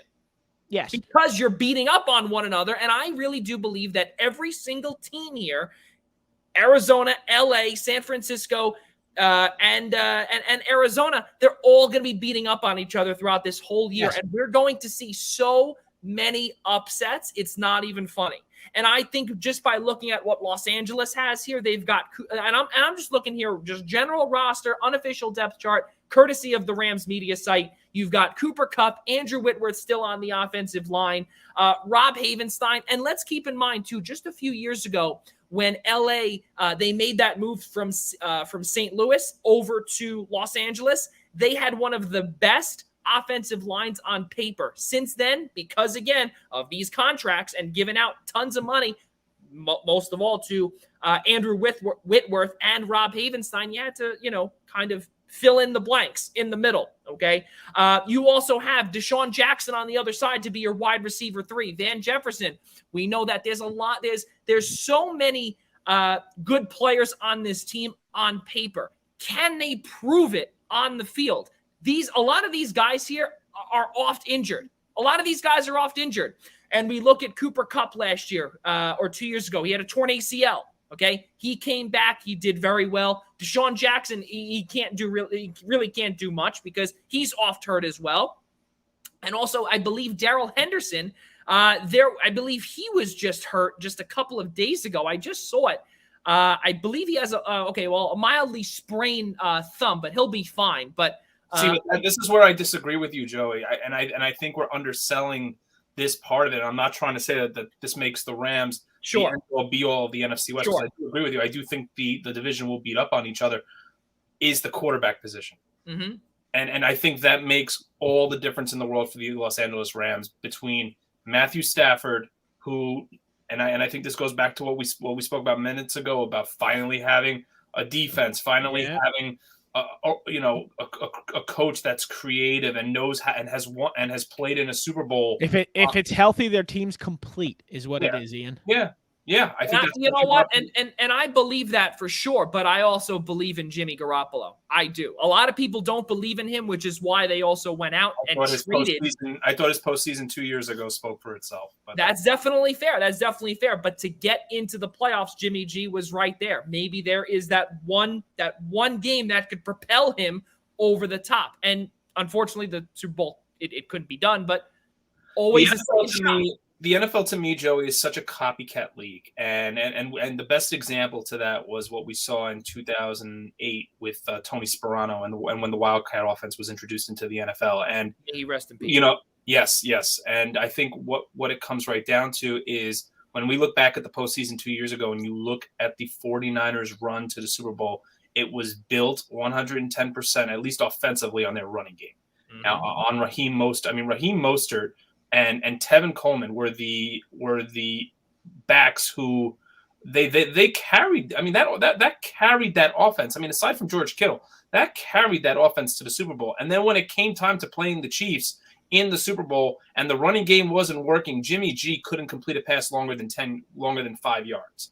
And that to me was a huge telling point for Jimmy Garoppolo. And unfortunately, he got hurt last year and didn't have a chance to prove himself otherwise. And I'm not saying that's an indictment on him, but I think that when you're comparing Stafford to Garoppolo at this point and you're giving Stafford a complete team like he has where he hasn't in Detroit, I think that still gives them the edge over San Francisco. I also believe, though, that the Los Angeles Rams in the last couple of years have not had any depth, and they still don't have any. That's another problem, too. And one injury could take out a whole team. And we have seen that in recent years. We have seen it where Jared Goff has literally no offensive line when Andrew Whitworth is gone for the whole year, and Rob Havenstein has to move over from the right side to the left side, and he's sitting there basically like a sitting duck because the rest of his line mates are holding or they're 5 yards down the field. Not a good thing there, and that's also why I think with San Francisco they also have depth as well. And that's this thing that wins. And hey, Joey, I think we're losing you a little bit here, Joey. And I know he was continuing his point here, and I think he gentlemen, Joey, can you hear us, Joey? Okay, Joey, you all right? Ladies and gentlemen, are we back here? You're back, Joey. Yes, we can hear you. cutting in and out. Okay. All right. I don't know what's going on here. Nothing is. I don't see anything here on my end, but no. I say everything's good here. Power's still on. Hurricane's long gone, but just to keep on moving forward here, since we do have about 7 more minutes.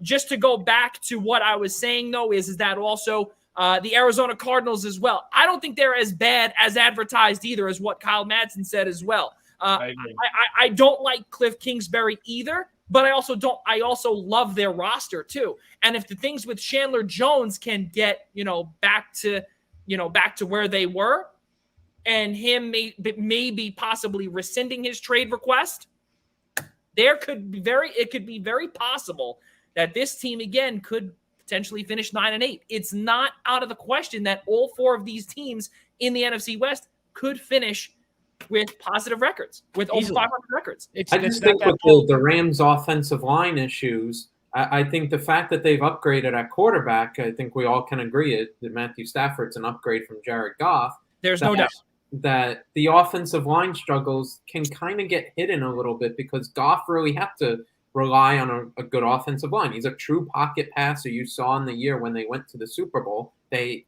had one the most elite offensive line in the league. That's what helped propel Goff. Offensive lines get you very far.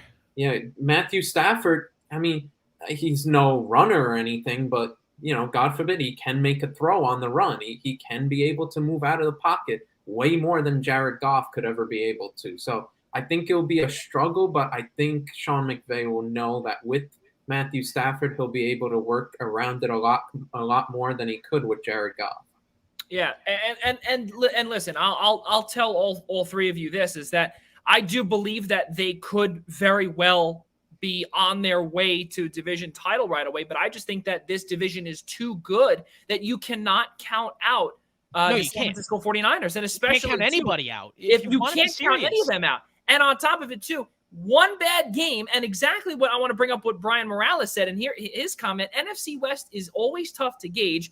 Rams, Cardinals, Niners, Seahawks, all decided by maybe 2 games. Yeah. I don't disagree. I really or don't. DK Metcalf rundown. Joey, while we've got like 3 minutes left, 1 through 4, what do you got? Let us know. I have San Francisco 1, LA Rams 2, Seattle Seahawks 3, Arizona Cardinals 4, all with a bare minimum of 9 wins. Easily. I like your order while it's not the same as mine, but the records you just gave them, easily. I think that's easily correct. Guys, let's keep on moving forward here. Final rapid fire for Ian Schraier. Your predictions on 1 through 4 in the NFC West. I'm going to agree with Brian Morales here. I'm going to go Rams, Cardinals, Niners, Seahawks. Like Zabo's saying, I'm not buying Seattle. Offensive line is in shambles still. The defense has serious question marks. I mean, I think they're just going to have to. Russell Wilson is just going to have to run for his life again and flat out outscore teams. And I'm not trying to. I don't want to again indict Jimmy Garoppolo here, but I'm not ready to throw the whole bag at the 49ers. I think a lot of 49er fans are still living in the season of 2019. I think they're hoping, they're waiting, and there's a lot to love about Nick Bosa and being healthy, and Eric Armstead. Again, they're missing DeForest Buckner, which is just a huge interior presence. But I think the Cardinals, just on paper, again, a lot of these predictions are just strictly off paper, and on paper, I on health and on overall where I see, these teams matching up, I just like the Cardinals over the Niners. And it's probably not by much, but I'm going to agree with Brian here and say in that order, Rams, Cards, Niners, Seahawks, in that order. Mike Szabo, you're 1 through 4. Yeah, I think it's going to be pretty much the same as Ian's. Rams, I think 49ers, Rams, 49ers, Arizona, and Seattle. That's my 1 through 4. And DeLuca, yours. Yeah, like I said, I'm going Rams, Niners, Seahawks, Cardinals. Okay, well, ladies and gentlemen, our show will be concluding in just a few moments. Let us get to our kudos, starting with Ian Schraier. Well, I actually have a few kudos tonight, but it was such a week where I really want to hand out a lot of congratulations on just fantastic performances. The first one goes to starting quarterback for the New York Jets, Zach Wilson. There's no denying or arguing. I know it's preseason, and I know Jet fans have been through it before, and with Sam Darnold, with Mark Sanchez, and now again with Zach Wilson, looking good in the preseason. But he's got the highest QBR of any quarterback in the preseason, and I think for a rookie quarterback, there's something to be said for that. So that's my first kudos. My second kudos goes out to former and now retired New York Rangers goaltender Henrik Lundqvist. Congratulations on your retirement. The fact that he never saw a game, and I'm not trying to say this selfishly, for the Washington Capitals, he will forever always be a Ranger. Kind of goes down in the same history without the championships as in a way as Eli Manning, I guess, if you want to put him in that same conversation in terms of what he's meant to that franchise. Forever a Ranger, and the Rangers doing the right thing on social media and already designing and showing his number 30 going to be retired to the rafters this year. Looking forward to that. And then lastly, my final kudos goes to recently acquired forward for Chelsea FC, and that is Romelu Lukaku, who scored his first goal, which was actually the decisive game-winning goal this past weekend over Arsenal in a 2-0 win. So Chelsea Blues high-flying at 2-0, but they got a big match coming up this weekend at Liverpool. Rob DeLuca, your kudos. I guess in the interest of soccer, I'll give a kudos out to my boys, the Tottenham Hotspurs, 2-0 start, which is all shocking to say the least that they started that way, considering their first game against the defending champions Manchester City took them down 1-0. Then they had to go on the road to play the Wolverhampton Wanderers, which is never easy to do, and they come out with a 1-0 win there. So back-to-back clean sheets, two goals there from what was once their big three. The first one came from Heung-min Son. The second one came from Dele Alli. It's a beautiful time. Harry Kane came inches away from making it 2-0 against Wolves in his season debut. And Lord willing that there's a way that Harry Kane remains a Spur for a very long time. Mike Szabo, your kudos. Well, I mean, as much as Rob talked about Tottenham, I think you won't want to speak about that loss to that Portuguese team. No. No. That game, it was on the road. It's fine. There's still another leg. Shout out to Ian for Romelu Lukaku. Sort of missed him from his Man United days. I felt they could have kept him around for a little bit longer. Now he's back in Chelsea Blue. Big acquisition for them. My kudos are not to my Manchester United. Very pissed at them after. My kudos go back to the Yankees a little bit, since I was at the game on Saturday, and Andrew Velazquez, the hometown kid, getting his first career home run. If you watch the video of the home run, you can actually see me reacting to it, because I'm in the second deck over there in right field. So you can see me in the video, TV famous there, reacting to Andrew Velazquez's first career home run. I definitely saw it right off the bat coming to me. I definitely saw it off the bat, and I'm just standing up and yelling. I'm just, come right here, because for a second, the second deck dropped right down. But I think the ball went right near where his family was. Like, they were sitting around that area, so that's kind of cool too. Just props to the hometown kid living out the dream right now. Grew up in the Bronx, steps away from Yankee Stadium, now living the dream, playing short in the Bronx, and an incredible moment there.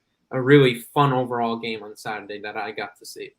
Well, that is pretty good. So, ladies and gentlemen, I have two kudos. My first kudos will go to Miguel Cabrera. 500 home runs, and I really do believe with what he has done and he has really been throughout his whole career. After the Detroit Tigers really fell off the wagon, they fell off the face of Major League Baseball for a while, since they went through a full-blown rebuild. He was always there. He didn't, he just came to work every single day, did his job, and 500 home runs, did absolutely phenomenal. So all good things there for the Detroit Tigers, as well as Miguel Cabrera. And of course, my second kudos goes to the Philadelphia Eagles. They lost 35-0 in the second preseason game to the New England Patriots. And Philadelphia, actually, excuse me, New York Jets legend Joe Flacco is in line to possibly start week 1 following a disastrous week number 2 of preseason. Yes, ladies and gentlemen, that is not a joke. No, it really is a joke. But to me, this whole thing is a legitimate joke, and I cannot wait to not watch football all year long because of this team. Woo! I like it. There we go. What grinds my gears, ladies and gentlemen, that is my kudos. That is what grinds my gears. This team is a legitimate dumpster fire, and they will get my kudos because from top to bottom, it is a disaster. It is a disaster. God, I hope he's right. It is a disaster. Brian Morales, wait, Flacco was okay for us? No. It's not okay. Did he say that with a question mark, or was he actually? Are you actually replying to him? No. I don't know. No, he really said that with a question mark. What does Mr. DeLuca have to say? Kudos to you guys for keeping us interested in sports during the summer lull. Let's hope Velasquez is the real deal. AL capitalized. I get you, Mr. DeLuca. I get you. I see what you did there. So, ladies and gentlemen, a really good show once again. Mike Zabo, or okay, we still have that up, or are we taking that down? Someone's taking that down, or I got it. Okay, there we go. We got a little, we're giving keys to too many people have the keys. That's the problem. Yeah, I know. Say, Mr. DeLuca, your son over here is destroying the car here. So all good things ahead for us here. We've got one more Monday show next week, and that is going to feature the AFC West. That will conclude our summer series, where next week is already August 30th. That's a disaster. Episode number 67 will come one final time at 7 p.m. before we move back to Fridays. Now, the reason why it's to be determined is because there are some schedule conflicts that we have to get sorted out here. So please keep us on your notifications bar on Twitter by following us at Observe Eastern, or possibly even giving us a follow on Facebook. All of our updates will be over there. Ladies and gentlemen, please subscribe to us by searching the Primetime Rundown on the following platforms: Google Play, Apple Podcasts, Spotify, and iHeartRadio, or on YouTube by searching I-95 Sports and Entertainment Network. Guys, let's keep on moving forward here. Join Ryan Joy every Monday through Thursday at 10 a.m. Eastern Time, presented to you by Minutes to Bell Time. 10 a.m. Eastern Time, Monday through Thursday. Join Ryan Joy every Monday through Thursday, too, as he brings you the world of wrestling Monday through Thursday. I've brought it up a few times. So also keep in mind to subscribe to the Essential Wrestling Podcast. Tomorrow they will be on for episode number 68, starting at 6 p.m. right here on the Eastern Observer. Please subscribe to them, Google Play, Apple Podcasts, Spotify, and iHeartRadio, or on YouTube by searching I-95 Sports Network. Mike Zabo, thank you so much for coming on here tonight, man. We really appreciate it. Yeah, thank you. Thanks for having me on, guys. Always a pleasure, to talk some sports with you guys. I can't believe, as Joey said, it's on next week is August 30th and the end of the summer series, but it has really been a fantastic time talking to you guys, every now and then this summer. Always a pleasure to be on with you guys, talking some great sports. Mike, thank you so much. And Ian and DeLuca, we will see you next Monday night, ladies and gentlemen. For all of us here at the Eastern Observer and the Blackjack Media Group, I'm Joey Jarzynka. We'll see you next time.